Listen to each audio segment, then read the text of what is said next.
በስመ አብ ወወልድ ወመንፈስ ቅዱስ አሐዱ አምላክ። በስመ አብ ወወልድ ወመንፈስ ቅዱስ አሐዱ አምላክ።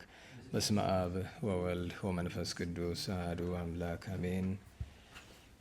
ይትባረክ እግዚአብሔር አምላክ እስራኤል ወአምላክ አበዊነ ቅዱሳን ዘተሳሃለነ ወገብረ መድኃኒተ ለሕዝበ ዚአሁ። ይቅር ያለን ለወገኖቹ ለምእመናን ሕይወትን መድኃኒትን ያደረገ የአባቶቻችን አምላክ የቸርነት ባለቤት ቸሩ እግዚአብሔር ከዚህ ሰዓት ከዚህ ዕለት ያደረሰን ቅዱስ ስሙ የተመሰገነ ይሁን። እንዴት ዋላችሁ? እንዴት ቆያችሁ?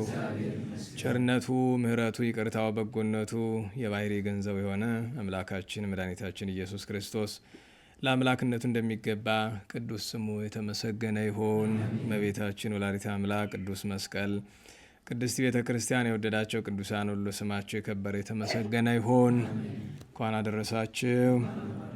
ክርስቶስ ተንሥአ እሙታን አሰሮ ለሰይጣን ሰላም ሆነ። በቸርነቱ በይቅርታው ፍስሐ፣ ሰላም፣ ተድላ፣ ደስታ፣ ፍቅር፣ አንድነት፣ ገነት፣ መንግሥተ ሰማያት የሰጠን የአባቶቻችን አምላክ ቸሩ እግዚአብሔር የተመሰገነ ይሁን። ግብረ ሐዋርያት የቅዱሳን ሐዋርያት ሥራ ምዕራፍ 20 ቁጥር 17። ከመሊጡም የቤተ ክርስቲያንን ቀሳውስት ይጠሯቸው ዘንድ ወደ ኤፌሶን ላከም። ወደ እርሱም በመጡ ጊዜ እንዲህ አላቸው፣ ወደ እስያ ከገባሁበት ከመጀመሪያው ቀን ጀምሮ በዘመኑ ሁሉ ከእናንተ ዘንድ እንደተቀመጥኩ እናንተ ታውቃላችሁ። እግዚአብሔርን እያገለገልኩ በፍጹም መከራና በልቅሶ ከአይሁድም ሴራ የተነሳ በደረሰብኝ ፈተና እየተጋደልኩ በጉባኤም ሆነ በቤት ስነግራችሁና ሳስተምራችሁ ከሚጠቅማችሁ ነገር አንዳችን እንኳ አላስቀረሁባችሁም። ወደ እግዚአብሔር መመለስንና በጌታችን በኢየሱስ ክርስቶስ ማመንን ለአይሁድና ለአረማውያን እየመሰከርኩ አሁንም እነሆ በመንፈስ ታስሬ ወደ ኢየሩሳሌም ይሄዳለሁ። ነገር ግን በዚያ የሚያገኘኝን አላውቅም። ነገር ግን መንፈስ ቅዱስ በየከተማው መከራና እስራት ይጠብቃል ብሎ ይመሰክርልኛል።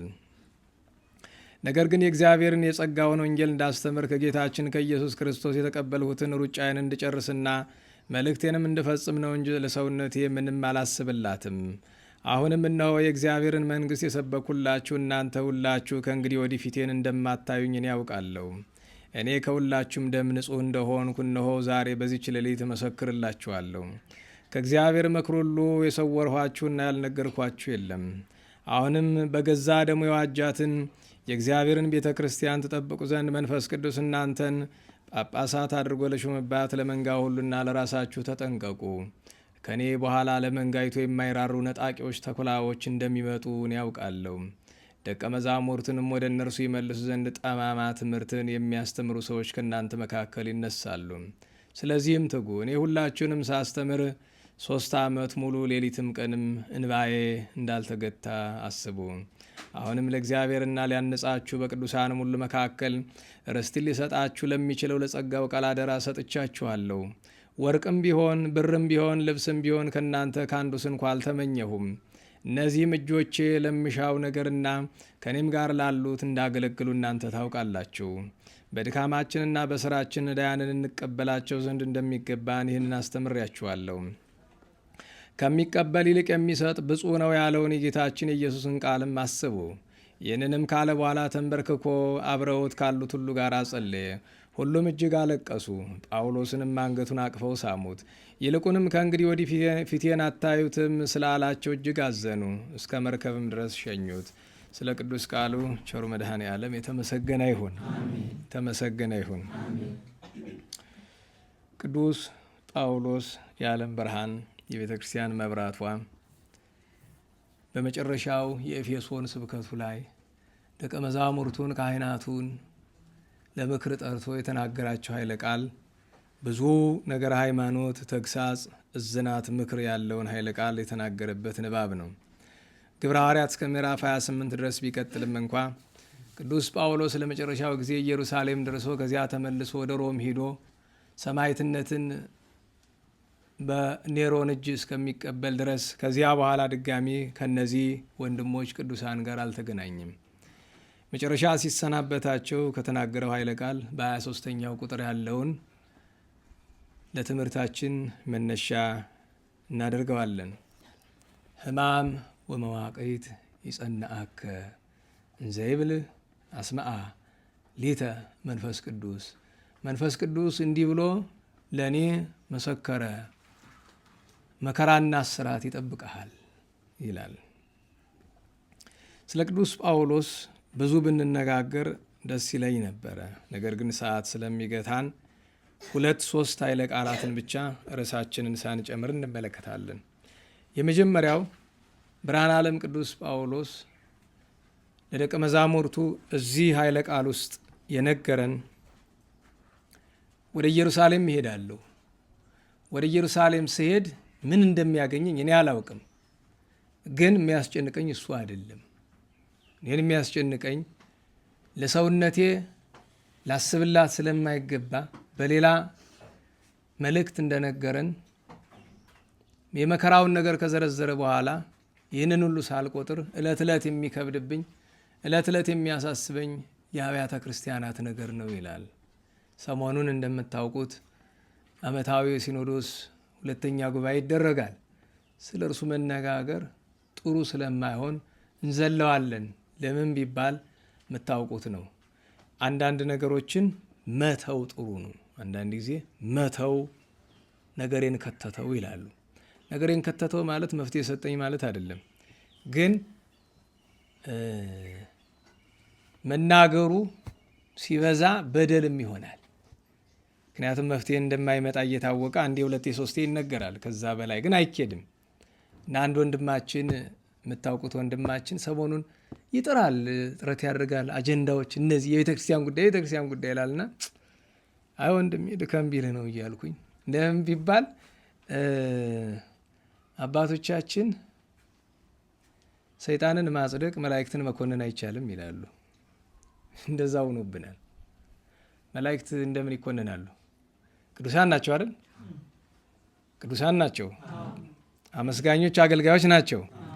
አሁን መንግስተ ሰማያት ይገባሉ አይገባም የሚል ርዕስ የለንም አይደል? ጊዜም ለዚያ የተገቡ ከሁሉ የሚቀድሙ ከመቤታችን የሚከተሉ እነሱ ናቸው። እንደዛ ሁሉ ደግሞ ሰይጣን መንግስተ ሰማያት ይገባል አይገባም የሚል ወሬ አለ።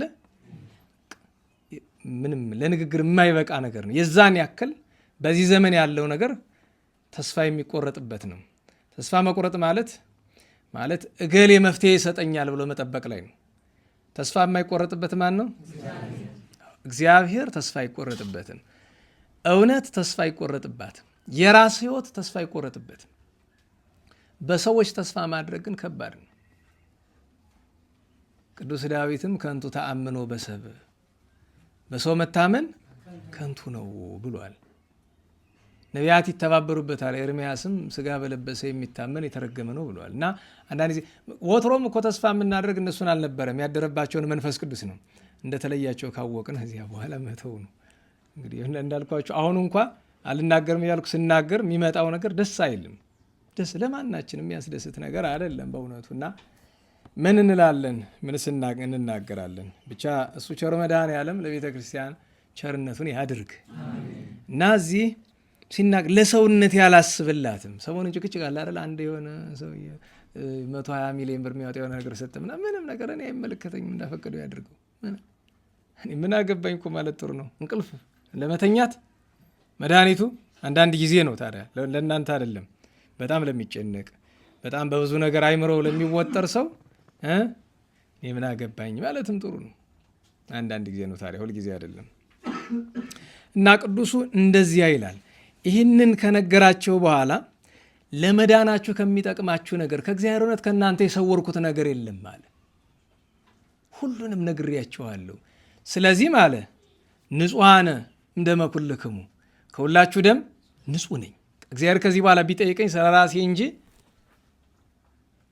በእናንተ ምክንያት አልጠየቅም። በነገራችሁ ላይ የአገልጋይ ትልቁ ዕዳ በራሱ ከመጠየቁ በላይ በመንጋው መጠየቅ ነው፣ በአገልግሎቱ መጠየቅ ነው። ዲያቆን የራሱ የሚጠየቅበት ልክ አለው። የተሰጠው ስራ ኃላፊነት አለ፣ በዛ ይጠየቃል። ካህንም ሌላውም በተሰጠው ልክ ይጠየቃልና እኔ ከሁላችሁ ደም ንጹሕ ነኝ አለና 2 ኃይለ ቃላት ያስገራል። አንደኛ በገዛ ደሙ የዋጃትን የእግዚአብሔርን ቤተ ክርስቲያን ብሎ ልብ በሉ። እግዚአብሔር ሲል ማንን ማለቱ ነው? ጌታችን ኢየሱስ ክርስቶስን ነው። ምክንያቱም ምንም እግዚአብሔር ስንል አብንም ወልድንም መንፈስ ቅዱስን የሚመለከት ቢሆን ደሙን ያፈሰሰ ግን በቤተክርስቲያን ትምህርት ታውቃላችሁ አይደል? በነገረ ድነት ትምህርት እግዚአብሔር አብ አዳኝ ነው አይደለም? እግዚአብሔር ወልድ አዳኝ ነው አይደለም? እግዚአብሔር መንፈስ ቅዱስ አዳኝ ነው አይደለም? ነገር ግን አዳኝ የሚለውን ቃል መድኃኒት ወደሚለው ቃል ብንለውጠው ከአብ ከወልድ ከመንፈስ ቅዱስ ለማን ነው ቀጽለን እንናገር? ለጌታችን ኢየሱስ ክርስቶስ።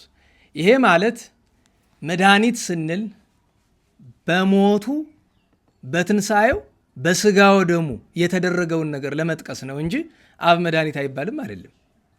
ይህ እንድትማወቅ አለባችሁ። ምስጢረ ሥላሴና ምስጢረ ሥጋዌ ስትማሩ አብ መንፈስ ቅዱስ መድኃኒት አይባሉም አይደለም። ነገር ግን ወልደ እግዚአብሔርን መድኃኒት ስንለው በምንድን ነው? በስጋዌው በማሙ በሞቱ በትንሣኤው እና በስጋው ደሙ። ግን መድኃኒት የሚባል ማን ብቻ ነው? ጌታችን ኢየሱስ ክርስቶስ ነው። ወይም ወልደ አምላክ ወልደ እግዚአብሔር ወልደ ማርያም ቸሩ መድኃኔዓለም ነው። እና እዚህ አንድ ነገር እሱን ነገረን። እግዚአብሔር የእግዚአብሔርን ቤተ በደሙ ያጃትን የእግዚአብሔርን ቤተ ክርስቲያን ተጠብቁ ዘንድ አለና መንፈስ ቅዱስ እናንተን ጳጳሳት አድርጎ ለሾመባት በሉ። መንፈስ ቅዱስ ሿሚ መንፈስ ቅዱስ መሆኑን ነገረን። ሿሚ መንፈስ ቅዱስ ነው። ከዚያ የወጣ እንደሆነ አሳብ ይባላል አለ በወንጌል በቅዱስ ዮሐንስ ወንጌል አሳብ ይለዋል አለ በቅዱስ ዮሐንስ ወንጌል ምዕራፍ 10 ስለ ቸረኛና ስለ ክፉ እረኛ ሲናገር ያኛውን ኖላዊ ኄር ይለዋል። ቸር መጋቢ ቸር ጠባቂ ይለውና እዚህ ደግሞ አሳብ ይለዋል። ምንድን ነው? ቅጥረኛ ምንደኛ። ምንዳ ምንድን ነው? ደሞዝ አይደል? ምድራዊ ደሞዝን የሚሻ ሰው እንደዚያ ይባላል። በነገራችን ላይ ከፍ አድርጋችሁ እንዳታስቡት፣ ለእኛም ይጨምራል። ቅድም አንድ ሰው ጋር እየተነጋገርኩኝ በጣም በዚህ ዘመን የበደለን ነገር አገልግሎቱን ሰማያዊ መሆኑ ቀርቶ ምድራዊ አድርገነዋል። ለምሳሌ አንድ ዲያቆን ሊቀድስ ሲገባ ጭንቅላቱ የሚያስብ ምንድን ነው? ይሄ ስራዬ ነው ደሞዝ የማገኝበት ብሎ ነው። እንደዚህ ብሎ ሲያስብ እውነት ለመናገር ቀንድ ጥርሱ ከገጠጠ ቀንዱ ከበቀለ ከአንድ ጋኔን የሚሻል አይሆንም። እንደዚህ ብሎ ሲያስብ ማለት ነው። ምክንያቱም ሰማያዊውን ስራ ምን አድርጎታል? ምድራዊ ስራ። ለዚያ ነው አሳብሳ አሳቡ እቱ ቅጥረኛማ ቅጥረኛ ነው፣ ምንደኛማ ምንደኛ ነው። ይመጽእ ዘንበለ ከመ ይስርቅ ወይጥባ ወያይጉል የሚመጣ ከመንጋው አርዶ ለመብላት ብቻ ነው። ቤተክርስቲያንን የሚፈልጋት ለገንዘብ ነው። አገልግሎቱን ክህነቱን የሚሻው ለገንዘብ። ይሄ ደግሞ ትልቅ ሞት ውርደት ነው፣ ጥፋት ነው። ሌሎቹ ላይ ሄደን አይደለም ከኔ እናንተም ከእናንተ እኔም ከኔ ነው ማሰብ ያለብን፣ ሌሎቹ ጋር አይደለም፣ በላ ያሉት ሂደን አይደለም። እና መንፈስ ቅዱስ የሾመው የመንፈስ ቅዱስን ስራ ነው የሚሰራ። እሱን ማስተዋል ይገባናል። ግን ሲናገር ምንድን ያለ? ለመንጋው ሁሉና ለራሳችሁ ተጠንቀቁ አለ። ደግሞ ለመንጋው ብቻ አይደለም ለራሳችሁም። ምክንያቱም የተሾመ ሰው ሁለት ጥንቃቄ ያስፈልጋል፣ ራሱም እንዳይወድቅ መንጋውም እንዳይጠፋ ማለት ነው። ይህንን ካለ በኋላ ከኔ በኋላ አለ። እንግዲህ ቅዱስ ጳውሎስ እንዲህ ብሎ ከተሰዋ 1900 ዓመት አልፏል። ከኔ በኋላ ክፉ ትምህርት የሚያስተምሩ ጠማማ ነገር የሚያስተምሩ ሰዎች ይመጣሉ። ለሚሄሩክሙ ነገረ ጠዋዬ ይላል። ጠማማ ነገር የማይሆን ነገር። በነገራችሁ ላይ ጠማማ የሚለው ለምንድን ነው? ደህና ዋላችሁ። አንድን ብረት ቀጥ አድርጎ ተመልከቱት። አሁን ቀጥ ያለ ነው አይደለም? ጠመም ሲል ብረትነቱ ተለውጧል? አልተለወጠም? አልተለወጠም። ነገር ግን ምኑ ነው የተለወጠ? መልክኡ፣ አካሄዱ፣ ጎዳናው ተለውጧል። ለዛ ነው ስማቸው ክርስትና ነው። ክርስትና የሚለውን አይለውጡትም። የጌታችንን ስምም እንደዚያው አድርገው ነው የያዙት። የሚያስተምሩት ትምህርት ግን ጠዋል፣ ጠማማ የሚላበት አንዱ ምክንያት እሱ ነው። ያልቀና የቅዱሳን ትምህርት ያልሆነ ነገር ይዘው ይመጣሉ። ከዚያ 3 ዓመት ሙሉ እያለቀሰ እንዴት እንዳስተማረ ነገረን። ከዚያ በኋላ አንድ ነገር ነገራቸው። እኔ ከእናንተ ወርቅም ይሁን ብርም ይሁን ልብስም ይሁን ምንም ነገር ተቀብዬ እንደማላቅ እንዳትረሱ አለው። የቅድሙ 120 ሚሊዮን የሚለውን እንተዋውንም ዞሮ እየሳበን የሚያስገባን ነው። ወደዚያ አይደለም እየሳበን አስቡት። ደግሞ አንዳንዶቹ የፍትሐ ነገሥቱን ቃል እያመጡ ይጠቅሳሉ። የኤጲስቆጶስ ሲሞት ሀብት ቢኖረው እንደዚህ እንደዚህ ይሁን። የሀብት ሲጀምር የኤጲስቆጶሱ አይደለም የቤተ ክርስቲያን ነው። ምክንያቱም የኤጲስቆጶስ የግል ንብረት ሊኖረው ከቶሆኑ አይችልም። ስለ ሰውየው አይደለም የምናገር ነው፣ እሱን አይመለከተኝም። ስለ ሰውየው ሳይሆን ግን ህግ ስርዓት ከፈለጋችሁ ታነግስትም እየተማራችሁ ስለሆነ በመካከል ምናልባት ነገረ ክህነት የሚመለከተውን ነገር ሊያልፉት ይችላሉ እየገምታለሁ። ለምን ብትማሩ ብዙዎቻችሁን ይጎዳችኋል፣ ለትችት ነው የሚዳርጋችሁ። በፊትም መምህር በጻ እነዚህ አይነት አንቀጾችን ይዘሏቸዋል። ምክንያቱም ለእናንተ ስለማይጠቅም። ምክንያቱም ያንን ተምሮ ትርፉ ትችት ነው። እንኳን እናንተ እኔ ተችቼም ጽድቅ ይመስላችኋል? ጽድቃለሁ ይመስላችኋል? መተች አይደለም፣ አለመታደል ነው። ትችት አለመታደል ነው። ምክንያቱም ማንም ተችቶ አልጸደቅም። ማንም ሰው ተችቶ የጸደቀ የለም። እና ኤጲስቆጶስ ግብር ይመጣል። እንድታውቁት የሚያስፈልገ ወደ ቤተክርስቲያን አስራት ይመጣል አይደል? ከአስራት ውስጥ አከፋፈላለሁ። ፍትሐ ነገሥት ላይ ካስተማሯቸው ያስተምሯቸዋል። አከፋፈላለሁ። ለኤጲስቆጶስ የሚደርሰው እጅ አለ። ለሌሎቹ እንደተዋረድ ደግሞ ለአገልጋዮች የሚደርሳቸው እጅ አለ።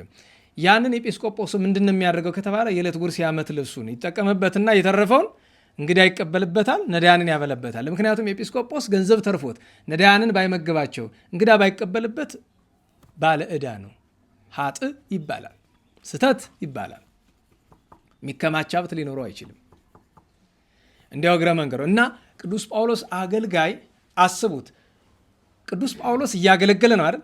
ደሞዝ ይገባኛል ማለት ይችላል። ጌታችን እኮ ብሏል፣ ይደለው አስቦ ለዘይት ቀን ብሏል። ለሚያገለግል ምን ይገባዋል?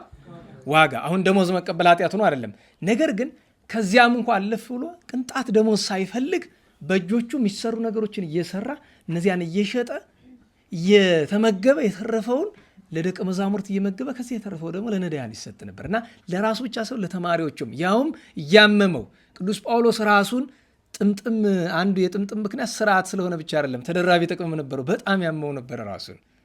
ራስ መንዘን ሲባል ስማለች ማይግሬን ምናምን ነው ትልበ ዘመን ነው። የራስ ህመም ነበረበት ከባድ። እዚያ ጋር እየታገለ ለምን የራስ ህመም ትንሽ የሚቀል ምን ሲኮንበት ነው። እሱ ግን ያቺ ትንሽ ለእንቅልፍ የምትሆነውን ሰዓት እንኳ በመስራት ያሳልፍ ነበር። ለምን? ከምዕመናን ገንዘብ ላለመውሰድ፣ ወርቅም ብርም ልብስም። ከዚያ ቀጥሎ የጌታችንን ኃይለ ቃል ነገረን። አሁን እስቲ አንድ የቤት ስራ ልስጣችሁ። ግብረ ሐዋርያት ምዕራፍ 20 ቁጥር 35 ላይ አሁን ያነበብነው ላይ ከሚቀበል ይልቅ የሚሰጥ ብፁዕ ነው፣ ብፁዕ ዘይሁብ እምዘይነስ ያለውን የጌታችን ኢየሱስን ቃል አሰብ። እስቲ ወንጌል ላይ እንዲህ የሚል ቃል ፈልጉልኝ። እንዴት ዋለች? የሚመሳሰል ነገር አይጠፋም። ቃል በቃል ግን እንደዚህ የሚል ቃል ፈልጉ እስቲ። ከዛ ስታገኙት እንነጋገራለን። አለም አላልኳችሁም፣ የለምም አላልኳችሁም። ፈልጉና ለሚቀጥለው ዓርብ አስታውሳችሁ ትሰጡኛላችሁ። አይሻልም? እንዴት ዋላችሁ? ቀላል እኮ ነው። አሁን እዚህ የፊት ወንበር ያላችሁ የቅዱስ ማቴዎስ ወንጌል ከምዕራፍ 1 እስከ ምዕራፍ 5 እስከ ምዕራፍ 10 ብትፈልጉ ተካፍላችሁ ተመልከቱ። ግዴታችሁ ነው። ዛሬ ምሽት ነገን እስከ ዓርብ ማታ ማለት ነው አይደል? እስከ ምዕራፍ 10 ቀጥሎ ያላችሁት እስከ ምዕራፍ 15 ከዛ ሶስተኛው ወንበር እስከ ምዕራፍ 20 ከዛ አራተኛው እስከ ምዕራፍ 28 እስከ መጨረሻው ማለት ነው። ከዛ ሰብሳቢ ያለበት ተለዋውጣችኋል። አሁንም አንተ ነህ እሱ ነው።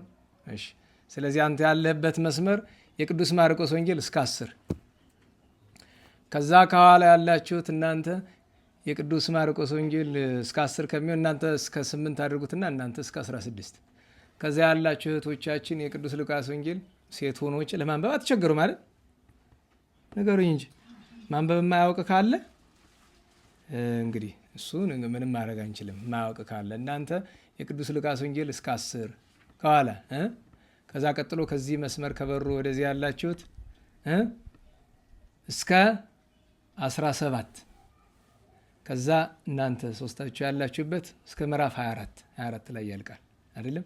ከዛ እናንተ የቅዱስ ዮሐንስ ወንጌል እስከ ምዕራፍ 5 እናንተ ቀጥሎ ያላችሁ ሶስታችሁት እስከ ምዕራፍ 12 የያዛችሁ ነው። ዝም ብላችሁ የምታስለፈልፉኝ እናንተ እዚህ ያላችሁት እስከ ምዕራፍ 17 ከ12 እስከ 17 እናንተ የቀራችሁት እስከ ምዕራፍ 21 ታነባላችሁ ማለት ነው። ይዛችሁታል? ይዛችኋል ወይ? ስለዚህ ከዚያ ፈልጋችሁ ወይ ቃል በቃል ካልሆነ ይሄንን የሚመስል ካገኛችሁ አምጡ።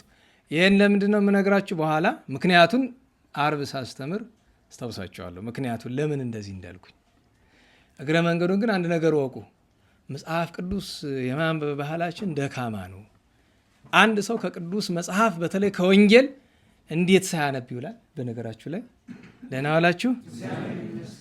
የዕለት ምግባችን ስጠን ዛሬ እንላለን አይደል? ሲሳየነ ዘለለ ዕለትነ ሀበነ ዮም እንላለን። የዕለት እንጀራ ሲባል በዋነኝነት ለሶስት ነው የሚተረጎም። ለጊዜው ለምንመገበው ምግብ፣ ሁለተኛው ምስጢር ቅዱስ ቃሉን ወንጌልን አይደል? የዕለት እንጀራ ምንላት የዕለት እንጀራ ነው ቅዱስ ወንጌል። ሶስተኛ ስጋ ወደሙ ነው አይደለም? እንግዲህ አስቡት፣ ሰው ከወንጌል ሳያነብ አንድ ክርስቲያን እንዴት መዋል ይችላል?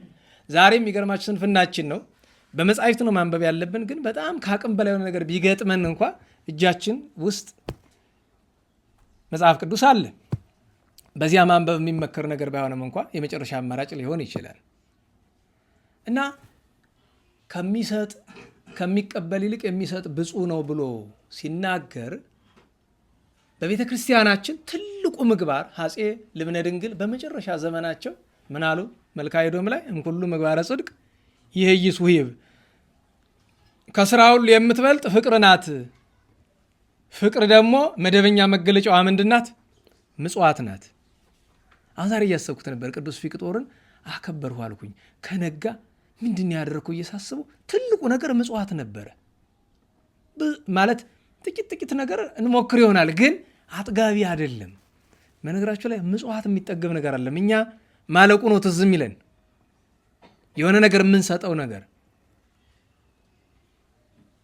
ምጽዋት ግን የምንሰጠው ማለቁ የሚያሳዝነን ለማለቁ አልነበረም፣ መስጠት በማጣታችን ነው። የሚሰጡት ሲያጡ የሚያዝኑ ነበሩ አይደለም?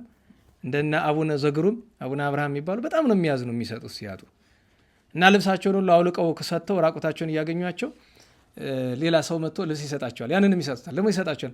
እና አባታችን ለምን እንደዚህ ታደርጋለህ? ልጆች በዚህ ዓለም አስጨናቂ ነገር የሚሰጡት ማጣት ነው።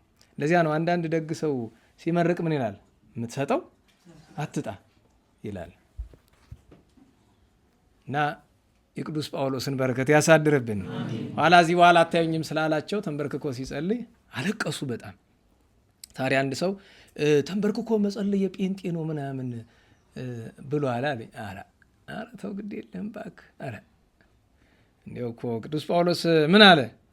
ሰገደው አስተብረከ ይላል። አስተብረከ ተንበረከከ እና ከነሱ ጋር ጸልይ ይላል። ተንበርክኮ መጸለይ በነገራችሁ ላይ ለአንድ ክርስቲያን ከተቻለው ሙሉ ጸሎቱን ተንበርክኮ ነው ማድረስ ያለበት። ችሎታው ካለው ግን ከሰው ፊት አይደለም፣ ለብቻው ሲጸልይ ነው፣ ሰው በሌለበት።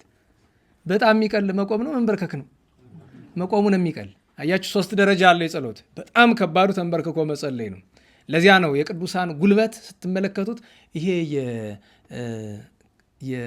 በቤት ውስጥ ያሉ የቤት እንስሳት መሬት ላይ ይሄ መተኛት የሚችሉት ማለት እነሱ አይታችሁታል። ጉልበታቸው ላይ ምን አለ? የደደረ ነገር አለ አይደለም? እንደዚህ ብትመቱት የማይሰማቸው የብዙ ቅዱሳን መነኮሳት እግራቸው እንደዛ ነው። የእጃቸው ይሄ አካባቢ የለም።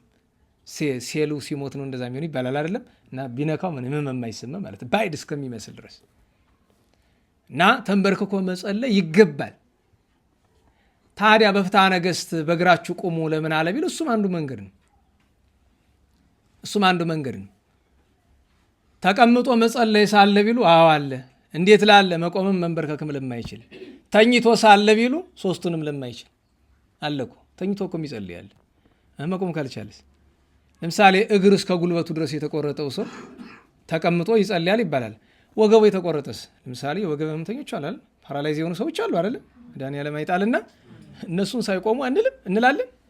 በቃ ባሉበት ሆነው እኩል ክብር ያገኛሉ። ቆሞ ከሚጸልየው ጋር እኩል ነው ክብራቸው። ሰው በችሎታው መጠን ነው። እና ተንበርክኮ መጸለይ የተከለከለ ነገር አይደለም። ነገር ግን እንድታውቁት የሚያስፈልገው የግል ጸሎት ነው። ደግሞ ሰው ባለበት ስፍራ አይሆንም። ለብቻችን በምንጸልይበት ጊዜ ነው። እና ቆሞም ተንበርክኮም መጸለይ ይቻላል። እንግዲህ ይህንን ካልነ ወደ ትምህርታችን እንመለስና የቅዱስ ፊቅጦርን ነገር እናንሳ። የትምህርታችን ማንሻ ርዕሳችን ምንድን ነው? ሕማም ወመዋቅይት ይጸንሐከ፣ መከራና እስራት ምን ይላል? ጠብቀሃል። አስማሊተ መንፈስ ቅዱስ እንዘይብል፣ መንፈስ ቅዱስ እንዲህ ሲል ተናግሮኛል ነው። መቼስ ስለ 2 ነገር ነው። አንድ የቅዱስ ፊቅጦርን ሕማም መዋቅይት መከራ ለመንገር፣ ከዚያ አስቀድሞ የጌታችንን መከራ ሕማም እስራት ለመንገር፣ በመጨረሻው ግን ስለ ራሳችን ለመነጋገር። አንደኛ ከመድኃኔ ዓለምን ጀምር። ዛሬ 27 ነው አይደል? ሚያዝያ 27 ሚያዝያ 27 የጌታችን የመድኃኒታችን ኢየሱስ ክርስቶስ ወራዊ የስቅለቱ መታሰቢያ ነው። በየወሩ በየዓመቱ በየጊዜው አንድ የምንነጋገረው ነገር አለ። ተውስሉን አትጫነው። የምንነጋገረው ነገር አለ። እሱም አንድ ሰው ክርስቲያን የሚባል ክርስትና ገባው የሚባል መቼ ነው? የጌታችን ሕማማቱ ሲገባው ነው። ሕማሙ ካልገባው ትንሣኤው አይገባውም። ትንሣኤው ካልገባው ክርስትና አይገባውም። ክርስትና ካልገባው ክርስቲያን አይደለም። ዛሬም ግን ጥረት እያደረግን አይደለም። ዝም ብዬ ብላችሁ የምታስለፈልፉ እንሞክር እስቲ፣ እናስበው እስቲ። ከጌታችን የሕማሙን የሞቱን የሚጠቅስ የወንጌል ክፍል እናንብ እስኪ። ድርሳነ መድኃኔ ዓለምን አንብቡ፣ እናንብብ። መልክዓ መድኃኔ ዓለምን መልክዓ መስቀል እናንብብ። ብዙ ናቸው። መልክዓ መስቀል 4-5 አይነት አለ። መልክዓ መድኃኔ ዓለም 3-4 አይነት አለ። እናንብቡ። የጌታችን ሕማማት ይናገራል። ልብ ብለን እናስበው እስቲ። ትንሽ ይቆርቁረን። ለእኛ ተደርጎ ተብሎ የተደረገው ሕማሙ ሞቱ ይቆርቁረን። ለእኔ እኮ ነው እንድንል። ለምን ቅዱሳን ያን ሁሉ መከራ እንዲታገሱ ያደረጋቸው የጌታን ሕማማት ማሰብ ነው። አምላክ ወልደ አምላክ ለእኛ ሲል ዘሃለፍከ አጸደ ግፍ ይለዋል ቅዱስ ጊዮርጊስ መምህረ ጋስጫ። ያንን የግፍ አደባባይ ለእኛ ሲል እነዛን እያንዳንዱን ሕማማት የ18 ሰዓት ሕማማት የተቀበለ ለእኛ ነው እና ይትባረክ እግዚአብሔር ዘሰመየ ሕማማተ ወልዱ ክብረ ወስብሐት አለ አይደለም ቅዱስ ዮሐንስ አፈወርቅ። የጌታ ሕማማት የገባው አፈወርቅ፣ የጌታ ሕማማት የገባው ቅዱስ ጳውሎስ፣ የጌታ ሕማማት የገባቸው ብዙ ቅዱሳን ናቸው። ካልገባቸው ዘንድ ክርስቲያን መሆን ስለማይችሉ እና አንደኛው እሱ ነው። ሁለተኛው በመዋቅት አሁን የጌታችን እስራት ደርሶበታል። አዎ መጽሐፍ አሰር ወድህሪተ የሌለ አስረውታል። አንድም ሲያሰቃዩት ያደሩበት ቤት አለ። ያን መካነ መዋቅት ይለዋል። የእስራት ስፍራ ነው። አንድም በአካል እጁን እግሩን አስረውታል።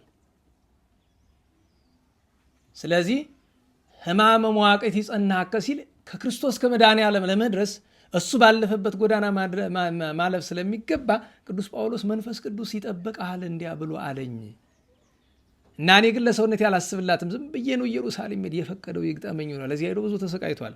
ኋላ ሮም ተመልሶ አንገቱን ተቆርጧል። በቤተክርስቲያን ታሪክ ይህንን ግፍ መከራ ከተቀበሉ ቅዱሳን መካከል አንደኛው ቅዱስ ፊቅጦር ነው። ቅዱስ ፊቅጦርን በነገራቸው አንዳንድ ጊዜ አንዳንድ ቅዱሳንን ለየት አድርገን ለማክበር ስንሞክር ስትመለከቱ፣ ምክንያት ካላችሁ እኔ አይደለሁም ለየት ለማድረግ መሞክረው፣ ቤተክርስቲያን ናት። ቤተክርስቲያን ለየት የምታደርጋቸው አሉ። ከሰማዕታት ለየት ያሉ አሉ።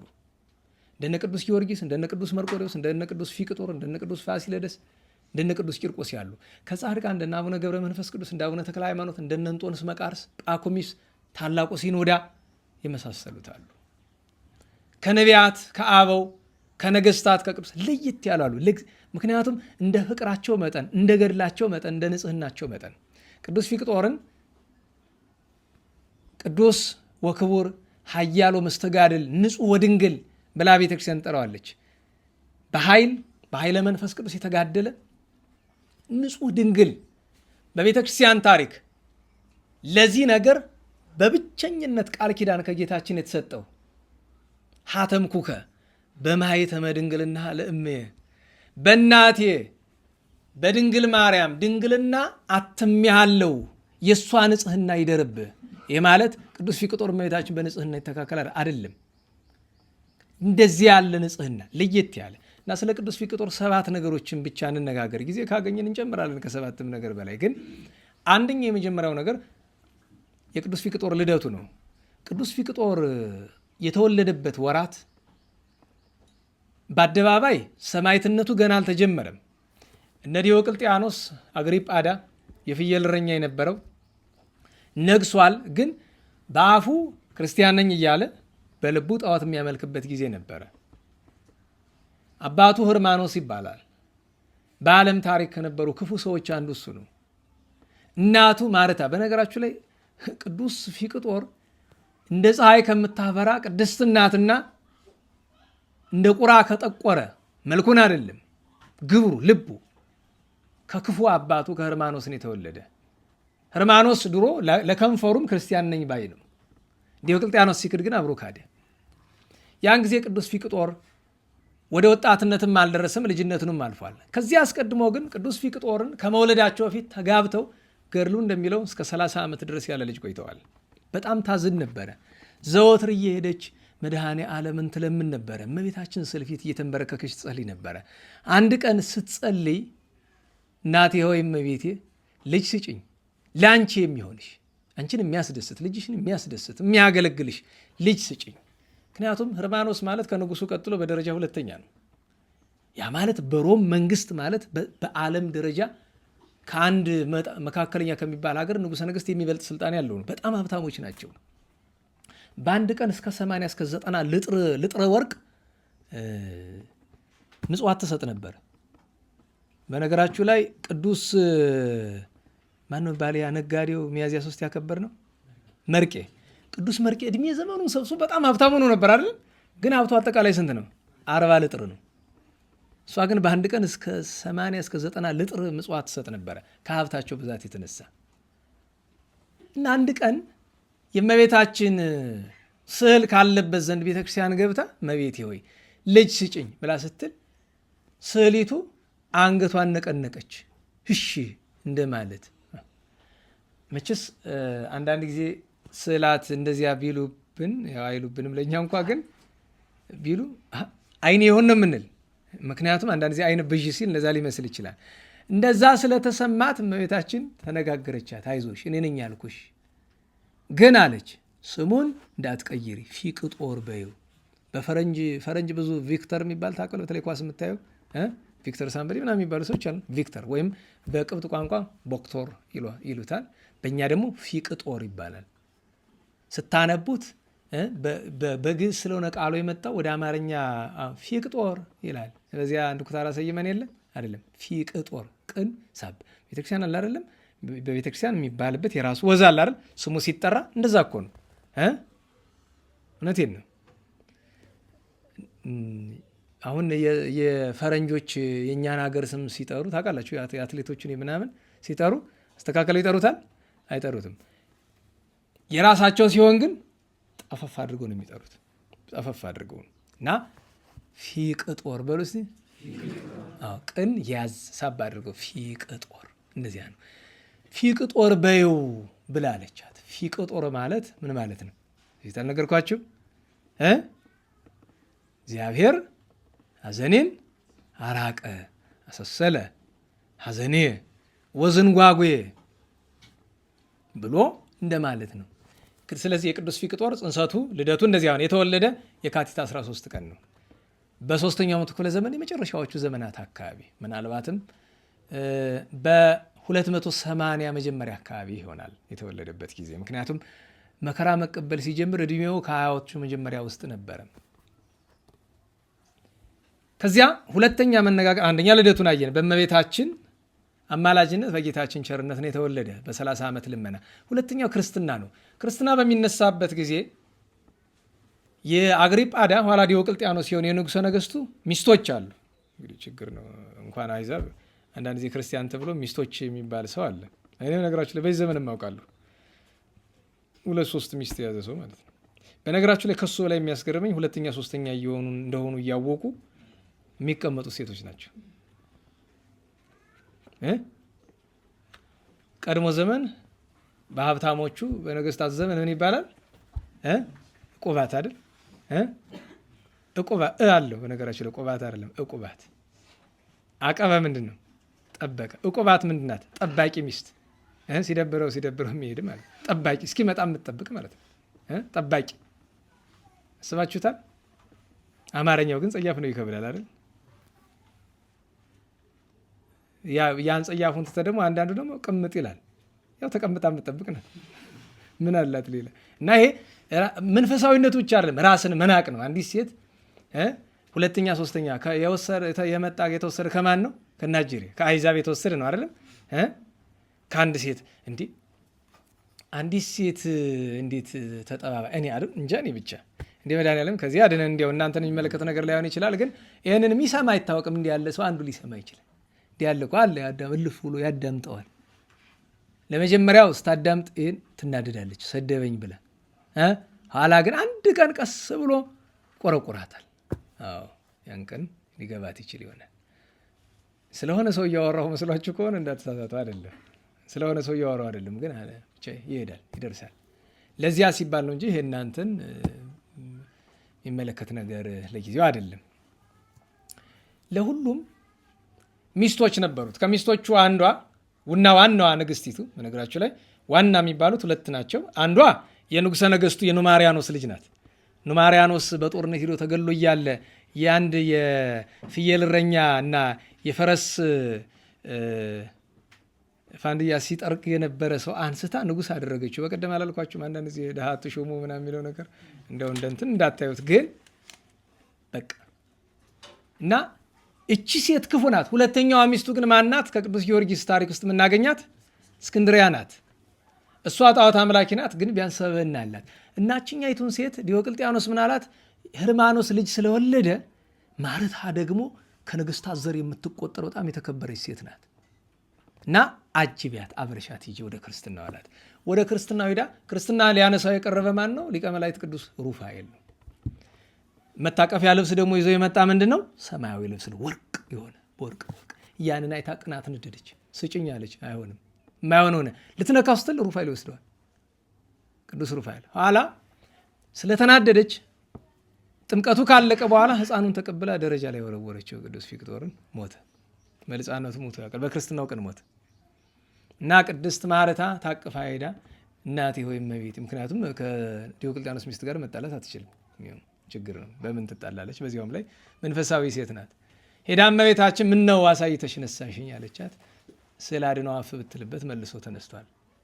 የሚገርማችሁ ያ የወርቅ ልብሱ አብሮት ኑሯል። ዲዮቅልጥያኖስና ሚስቱ ሊወስዱት ብዙ ጥረት አድርገዋል፣ አልተሳካላቸው። የሚገርማችሁ ቅዱስ ፊቅጦር ከተሰዋ በኋላ ያንን ልብስ ለጣዖት መስዋዕት ማሳረጊያ ሊያደርገው ብሎ ዲዮቅልጥያኖስ ሲሞክር አይታችሁ ላይ የትናንቱን አርኬ ያሰርጎ ምንድነው ልብሱ ዘወርቅ አመት ሀድገ በዚህ ያሰርጎ ጣዖታቲሁ ሶበለበ ንጉሥ ሀሌ ሀበህላዌው ተመስጦ ሰማይ የሚለው እሱ ነው። ለጣዖት መስዋዕት ሊያቀርብበት ሲፈልግ ቅዱስ ሩፋኤል ወርዶ እንደገና ነጥቆ ወደ ሰማይ ያሳርጎታል ያንን ልብስ። ሁለተኛው ነገር ይሄ ነው። ሶስተኛው ነገር ቅዱስ ፊቅጦር ሲያድግ ቅድስት ማርታ የእግዚአብሔር መልአክ ያዛት አንድ ነገር ነበረ። ጸጉሩ እንዳትቆርጩ ተብላለች እንደ ሶምሶን እና ቅዱስ ፊቅጦር ከተወለደ አንስቶ እስከሚሰዋበት ድረስ ለ20 ምናምን ዓመት ጸጉሩ ተቆርጦ አያውቅም። ያ ማለት ናዝራዊ ነው የነበረ። እሱ ብቻ አይደለም፣ ገና ከሕፃንነቱ ጀምሮ በናዝራዊ ስርዓት ይሄንን ስታዙ አይደለም፣ በራሱ ነው። ስጋ አይበላም። በነገራችሁ ላይ ስጋ አልበላም፣ የወይን ጠጅ አልጠጣም፣ ያ የላመ የጣም አይበላም። በውስጥ ሰቅ ማቅ እየለበሰ በውጭ ግን ያን የክብር ልብሱን ይለብስ ነበር። ስታሳድገው አባቱ ግድ የለሽ ክፉ ሰው ነው። እናቱ ግን በመንፈሳዊ ስርዓት ነው ያሳደገችው። ምክንያቱም ለእኛ ትምህርት ስለሆነ ነገሩ ልጅ ማን እንደሚመስል ወላጆቹ፣ አሳዳጊዎቹን፣ አስተማሪዎቹ እንደሚመስል ደጋግሜ እንደምላችሁ ልጆቻችንን ከመንገር ይልቅ ማድረግ ይቀላል። ምንነግራቸው ሌላ ምናደርገው ሌላ ከሆነ ችግር ነው። ቤት ውስጥ መዝሙር ብቻ እንዲከፈት ማድረግ። በነገራችሁ ላይ ብዙ መዝሙሮችን እኔ በግል ላልወድ እችላለሁ። እውነቴን ነው። ከቻላችሁ የሊቃውንትን ማህሌት የተቀረጸ ሞልቷል። እሱን ቤት መክፈት፣ ማድመጥ፣ ማስደመጥ። እሱ እንኳ ቢጠፋ ከመዝሙራት ጥንታዊዎቹን በተለይ የማኅበረ ቅዱሳን የመዝሙር ጥሩ የማኅበረ ቅዱሳን መዝሙር፣ ከዚያ ቀጥሎ የጥንቶቹ ታውቋቸዋላችሁ። እነሱ ይሄን የዘመኑን እንጃ ለምን ጎትቶ ዘፈኑ ነው የሚከታቸው። እንደና ዋላችሁ። የዘፈን መቅድሙ ምንድነው ከተባለ የዚህ ዘመን መዝሙር ብሎ መናገር ይቀላል። እችን ሰምተው ደግሞ ውስጥ የሚሉ ድረስ ስድብ ሳደቡ እንግዲህ ልማዳቸው ነው። ለምን ገበያ ነው ለሸቀጥ የወጣ ነገር። አንድ ዘፋኝ አንዳንድ ጊዜ ክርክር ገሌ እኮ የሚዘፍን ለሀገር ፍቅር ነው ይባላል። አረ እስቲ ሙት በለኝ ይላል። ለነገሩ አረ ድፍት በል ነው የሚለኝ ብለው ግን እስቲ ሙት በለኝ አዎ ለሀገር ነው ወንድሜ። እኔ እንዲያውም አንድ ሰው ጋር ምን አልኩት፣ ቅርብ ጊዜ እንዲወጣ ዘፈን አለ አይደለም፣ እና እዛ ሚዲያ ሰዎች ጋር እየተነጋገርን እስኪ ግጥሙን ላኩልኝ ልየው። ምክንያቱም ደህና ዋላችሁ መልካም ኃይለ ቃላት ከሆኑ ታውቃላችሁ አይደለም? አንድን ምግብ በደንብ ተሰራራውና ማለት ነው በደንብ አዘገጃጅተህ መርዝ እንደመጨመር ነው። ጥሩ ግጥም ጽፈህ ዘፈን ስታደርገው ማለት ነው። እንደዛ እኮ ነው። ስለዚህ ግጥሙን ብቻ ልየው እስቲ፣ ልጠቀምበት አይደለም እስቲ ልየው ምን እንደሚል። ከዛ አንዳንዱ ይፈላስፋል። እንዲህ ሲል እኮ እንዲህ ለማለት ነው። አንድምታ ደግሞ የዘፈን አንድምታ ያለ ይመጣል። አይጣል ነው። ነፍሳችን ይማረው መድኃኒዓለም። ከባድ ጊዜ ሆኖብናል። አገር በቁሙ እንደ ቁና ናታችን ላይ ልትደፋ ሰው በዘፈን ጉዳይ ይከራከራል። ደግሞ ዘፈን ጽድቅ ነው ኃጢአት ነው ክርክሩ። ደግሞ እኛ ቤት ገብቶ ጽድቅ ነው ኃጢአት ነው ክርክር። አይጣል ነው። ለሁሉም ቅዱስ ፊቅጦር አስተዳደጉን እንደዚያ ይመስል ነበረ። ኋላ አንድ ወዳጅ አገኘ። ብዙ በዘመኑ ወዳጆች አሉት። ለየት ያለ ግን ማን የሚባል ወዳጅ አገኘ? ገላውዲዮስ የሚባል ታውቁት የለ? ስሙ ምን ይባላል? አርአያ መላእክት ይለዋል። ገላውዲዮስን ማንንም ይመስል ኃይለኛ እንደሱ መልከ መልካም። በነገራቸው ላይ ቅዱስ ፊቅጦርና ገላውዲዮስን ማየት መልአክ እንደማየት ነበር የሚቆጠሩ። በዛ ዘመን በደም ግባት የሚወዳደራቸው አልነበረም። ለየት ያሉ ነበሩ። ጠጉራቸው በትከሻቸው ወርዶ ልቅም ያሉ ነበሩ ይባላል። እንግዲህ መልክ ለማድነቅ የጥንቱ አማርኛ ምንድን ነው የሚባለው? ልቅም ያለ ነው ከተባለ አለ። ምንድነው ልቅም ያለ ማለት? ምንም የማይወጣለት ለማለት ነው እንጂ አንዳንዱን እንዲህ ስታዩትና እንዲህ ስታዩት ሌላ ነው። ያ ነው ያው ወንድ መልክ የሚረባው ነገር ባይሆንም እንኳን ከቅዱስ ገላውዲዮስ ጋር ተስማምተው ባልንጀርነት ጥሩ ነው። በቤተክርስቲያን ስርዓት ክርስቲያን ብቻውን ይኖር ዘንድ ከባድ ነው ይባላል። በምንኩስና ስርዓትም እንኳ በአንድ ባት አንድ መነኩሴ አይኖርም፣ በቅቶ ካልዘጋ በቀር ማለት ነው። ስለዚህ በአንድ ባት ቢያንስ ስንት አለ? 2 መነኮሳት። ለምን? አንዱ ቢወድቅ የሚያነሳው፣ ቢደክም የሚያበረታው፣ ቢታመም የሚያስታምመው ያስፈልጋል። ባልንጀራ ጥሩ ነው። ግን አንድ ባልንጀራ ጥሩ ነው ማለት በቀደም እንደነገርኳችሁ ግን ለመቧድን አይደለም። አየህ አንተ ከአንዱ ጋር ወዳጅ ስትሆን ሌላውን ለመግፋት አይደለም። ደህና ዋላችሁ። ሌላውን ለመጥላት አይደለም። ሌላውን እንዳይቀርብ ለማድረግ አይደለም። አንድ መልካም ባልንጀራ ያስፈልጋል።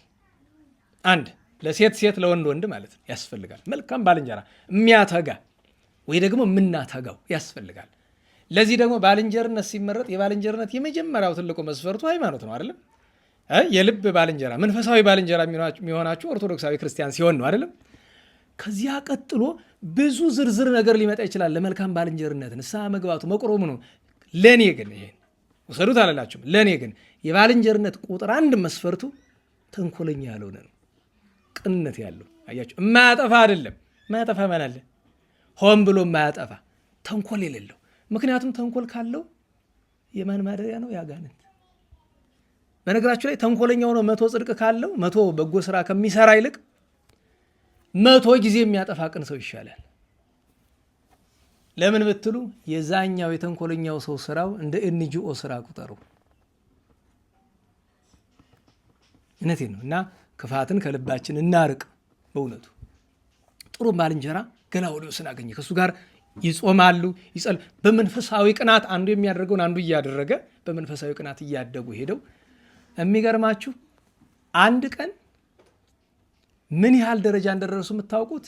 በአምሳለ አረጋዊ ሰይጣን ተገልጦ ሊያስታቸው ሞክሯል። ቢያማትቡበት ተበትኗል። እሱን ድል ከነሱ በኋላ ጌታችን መድኃኒታችን ኢየሱስ ክርስቶስ በጋር ተገልጦ አነጋግሯቸዋል። ሰማዕት እንደሚሆኑ ነግሯቸዋል። ቅድም ስሙን ፊቅጦር በዩ ብላ እመቤታችን አዘች ብያቸዋለሁ አይደል? ህርማኖስ ሊቀይረው ሞክሯል። ይህን ስም ብዙ ጊዜ ቅድስት ማርታ እምቢ ብላ ነው። እስካሁን ስንት ነገር ነው የተነጋገርነው? 3።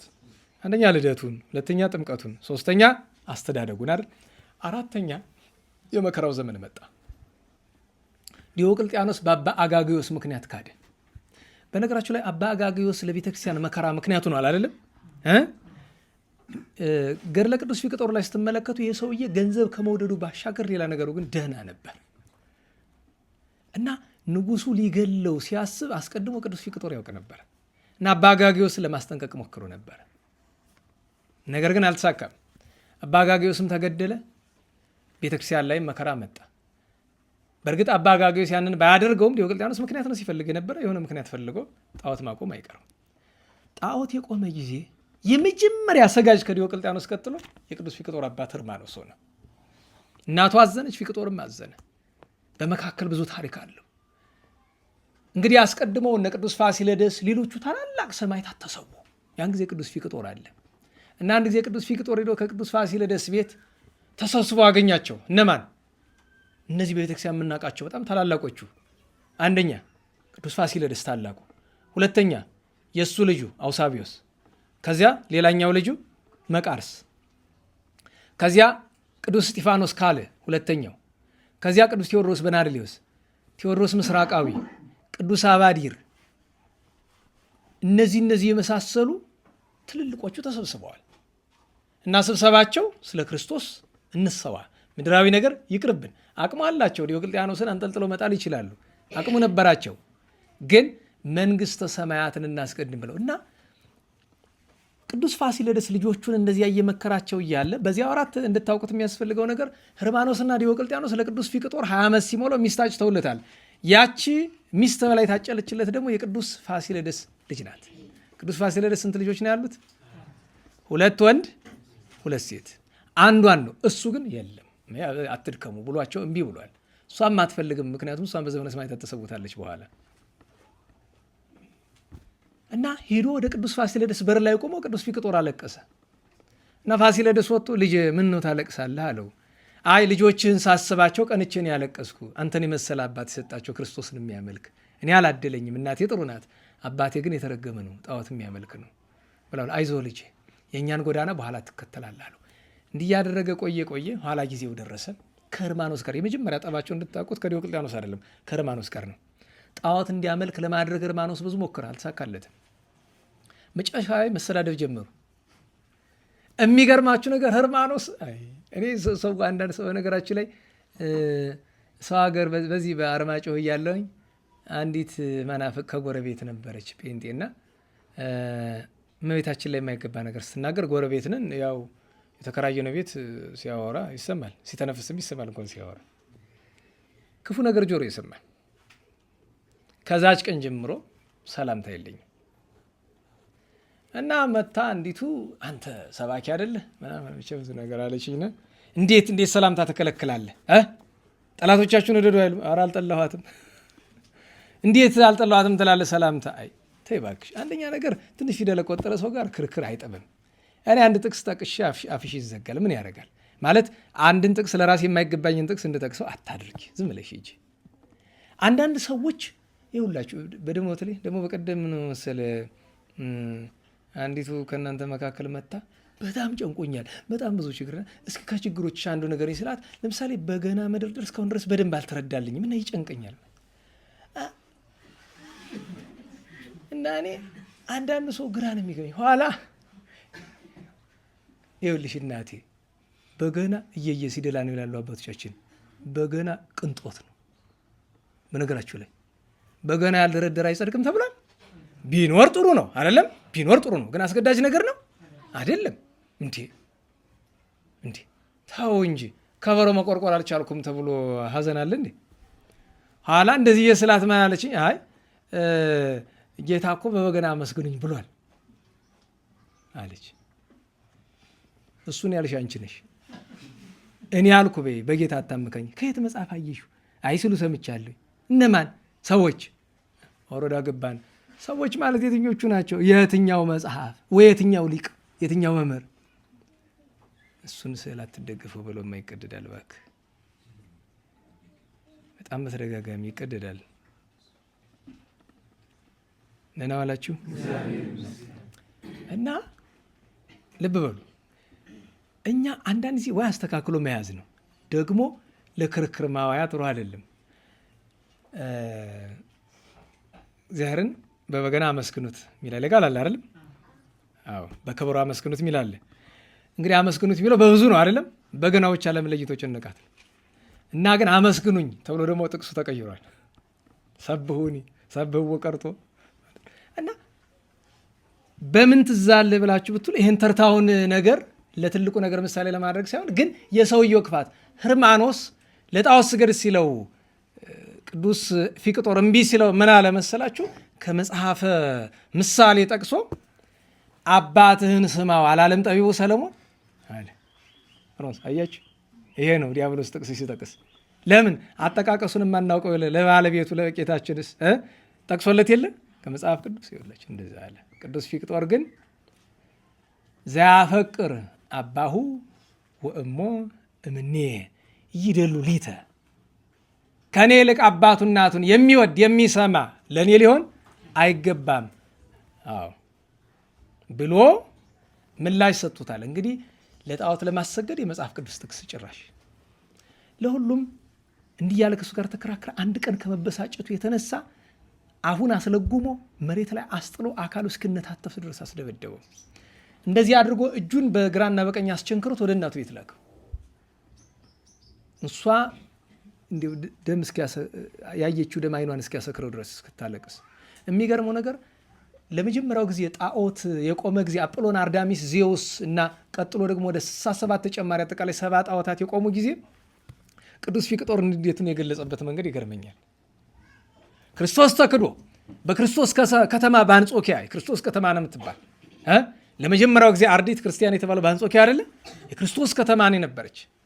ዛሬም ናት ብለን እናምናለን። በዚያች ከተማ የክርስቶስ ስም እንዳይጠራ ሲደረግና ጣዖት ሲቆም ምን አደረገ መሰላችሁ? ከበቅሎቹ ፈረሶቹ ካለበት ቦታ ሄደና ፋንድያቸውን ጥራጊውን ሰበሰበ። በመሰላል ወጥቶ ጣዖቶቹ ላይ ደፋባቸው። ይህንን ማን ያህል ወታደሮቹ ወደ ዲዮቅልጥያኖስ ሊሄዱ ሲሉ ቅድስት ማርታ አልፋ ትጠብቃቸዋለች። ወርቅ ልጄ እንዳታስገድሉብኛለች። ደግ ናት፣ ክርስቲያን ናት፣ ቅድስት ናት። ግን ልጇ እንዲሞትባት አትፈልግም። እንዲህ አድርጋ ሁሉ ወሬ እንዳይነገር ያደረገችበት ጊዜ ነበረ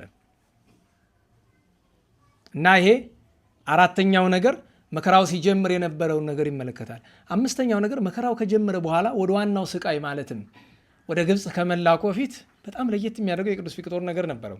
መደበኛ የቅዱስ ፊቅጦር 3 ስራዎች ነበሩት። አንደኛ ስራ ስለ ሃይማኖታቸው የታሰሩት ጋር ነው ያለው። ሁለተኛው ስራ ነዳያን ጋር ነው ያለው። ሶስተኛው ስራ የታመሙት ጋር ነው ያለው። በመዓልት ድውያንን ይጠይቃል፣ ነዳያንን ያበላል። እሱ ማታ ብቻ ለሰርከ ህብስት ለሰውነት ማሳደሪያ ብቻ ነው የሚቀምስ። ሲመሽ ቀን የማያደርገውን ነገር ማታ ያደርጋል። እሱ ምንድን ነው? ሙሉ የመንግስት ልብሱን፣ ምክንያቱም በመንግስት 3ኛ ሆኖ ተሽሟል። ሙሉ የመንግስት ስልጣን ልብሱን ይለብሳል፣ ሰይፉን ይታጠቃል። ቀጥ ብሎ የት ነው የሚሄደው? እስር ቤት። ለምን? እሱን እስር ቤት እንዳይገባ መከልከል አይቻልም፣ ይገባል። ከዛ ግን የእስረኛ ቤት ጠባቂዎች ሲያዩት እስር ቤት የሚገባ፣ ምክንያቱም ሁሉም ባለስልጣን እስር ቤት የሚገባ ለመግደል ነው፣ ለማሰቃየት ነው። እሱ ግን ገብቶ መግቧቸው፣ ሰማዕታትን ቅዱሳን ሰማዕታትን መግቧቸው፣ ቁስላቸውን አጥቦ ስሞ፣ ቁስላቸውን ነው የሚስማቸው፣ ስሙ ይወጣል። እና ዘበኞቹን ሲወጣ አንድ ነገር ይላቸዋል፣ ብትናገር በዚህ ሰይፍ አንገትን ነው መቆርጥልህ ይለዋል። ይህንን የሚል ለምንድን ነው? ተናግሮበት እንዳይሞት አይደለም። ያንን የሚያደርገውን ስራ ክልከላ፣ ሰራዊት አቁመው እንዳይከለክሉት፣ ያንን በጎ ስራ ነው። ይሄ ለየት ያለ ስራው ነበረ፣ ከጾም ከጸሎት ባሻገር። እንግዲህ ይችን ነገር ስንተኛ ናት? 5ኛ። 6ኛ ወደ ግብፅ መውረድ ነው። ከዚያ ዲዮቅልጥያኖስ አስቀረበው፣ ለመነው፣ ምን አለው? አልሰማው አለ። ወደ ግብፅ ሲያወርዱት አፉን ሊለጉሙ ሲሉ ቆየ፣ አንድ ጊዜ እናቴ ጋር ልነጋገራለ። ቅድስት ማርታ እያለቀሰች አደራ አደራ። ቅድስት ማርታን ብቻ አይደለም፣ የቅዱስ ገላውዲዮስ ትንሽ እህቱ ነበረች። ሁለቱን ምን አላቸው? አደራ፣ እነዚህን ያስለመድኳቸው ድሆችን ነዳያንን አደራ አደራ ብሏቸው ለጎሙት። ወደ ግብፅ አወረዱት፣ እስክንድሪያ። ዛሬ ቪክቶሪያ የሚሉት አንድ ስፍራ አለ እስክንድሪያ ውስጥ፣ ቅዱስ ፊቅጦር ይሰቃይበት የነበርና ኋላ አንገቱ የተቆረጠበት ባርቆን የሚባል ስፍራ ነው ይላሉ። አንዳንዶቹ ደግሞ አይ አንገቱ የተቆረጠ ከአርያኖስ ዘንድ ስለሆነ እዚያን ይላሉ። ይሄኛው ግን ቤተክርስቲያኑ ስለነበረበት ዛሬም ድረስ በስሙ ነው የሚጠራ። እዚያ ወረደ። ሄርሜኖስ የሚባል የሚገርማችሁ፣ ሄርሜኖስ ሲያሰቃየው ቆይቶ ህዝቡ መጡና ባክተው አሉት። አልተወውም። ንጉሠ ነገሥቱ አዞኛል እኮ ስላቸው ስማ እንጂ አሉት ሄርሜኖስን። አንዳንዱ ሰው ግን ድፍረቱ ይገርመኛል። ደህና ዋላችሁ። ቅዱሳኑ ቢሆኑ ባልገረመኝ፣ እንዲሁ ተራው የሀገሩ ሰው እኮ ነው። ስማ ትናንት እኮ አንተ የዚህን ሰውዬ ፈረሶች ጥራጊ ስጠርገ ነበርክ ሰው እኮ ነህ። ነገራችን በዚህ ተናዶ እሱን ወደ አርያኖስ ልኮታል። ከአርያኖስ ዘንድ ብዙ ተሰቃይቷል። አሁን የቅዱስ ፊቅጦርን 6ኛው ነገር ህማማቱ ነው። በአርኬ ድርሰት ላይ ዘቴዎድሮስ ቅንዋተ ቴዎድሮስ በናሪሎስ በ153 ችንካር ተቸንክሮ የለ ወዘገላውዲዮስ ርግዘተ ገላውዲዮስ በጦር ተወግቶ ነው የሞተ። ዘፊቅጦር ወዘፋሲለደስ ከመንተ ፈረስ ተለጉሞተ። ቅዱስ ፊቅጦርና ቅዱስ ፋሲለደስ ወደ ግብፅ የወረዱ እንደ ፈረስ በብረት ተለጉሞ ነው። በነገራችን ላይ እንኳን ይቅርና እኛ ሰዎች ፈረስ ለረጅም ጊዜ ልጓም አፉ ላይ ሲቀመጥ አፉ ሲደማ አታዩ? ታውቃላችኋል? የፈረስ የአህያ ጥርስ በድንጋይ ብትቀጠቅጡት ላይ ደማ ይችላል። አንዳንድ ጊዜ ቀጥቅጡና ሞክሩ ማለት አይደለም፣ እንስሳ ነው፣ ነውር አይደረግም። ግን ያን ያህል ጠንካራ ነው። ግን ልጓሙ ይህን ይሰነጥቀዋል። እዚህ አካባቢ እስከዚያ ድረስ ይሄዳል። እንደዚያ ተለጉሞ የሚገርመው ለአንድ ወዳጁ ሲያወራው ቅዱስ ፊቅጦር ምን ብሎታል? ያን ሁሉ ስቃይ ሲሰቃይ ቆይቶ ሊያነጋግረው ሲመጣ እህል በአፌ ከዞረ 23 ቀን ነው። እና አንዳንድ ጊዜ ምን መሰላችሁ? የእግዚአብሔር ስጦታ ቸርነቱ ብዙ ነው። ግን ሰማዕታት የተሸከሙት ነገር ቁጥር የለውም። አሁን የቅዱስ ፊቅጦርን እችን ቀላል መንገድ እኮ ነው እንጂ ቆዳውን እንዴት እንደገፈፉት ለመነጋገር እኮ ይጨንቃል። ቆዳውን መግፈፍ ብቻ አይደለም፣ እያንዳንዱን ጅማቱ እንዴት ጎተው እንዳወጡት እኮ መንገር ይከብዳል። ምላሱ እንዴት እንደቆረጡት መናገር ይከብዳል እኮ። አይኑን በቁጥር ሲያወጡት መናገር ይከብዳል እኮ። 7 ጦሮችን ጦርነቱ አለበቃ ብሎ በሳት አግሎ ፍም ሲመስል በግራና በቀኝ እስከ ልቡ ድረስ የከተቱትን መንገር እኮ ይከብዳል። ስንቱ ይነገራል።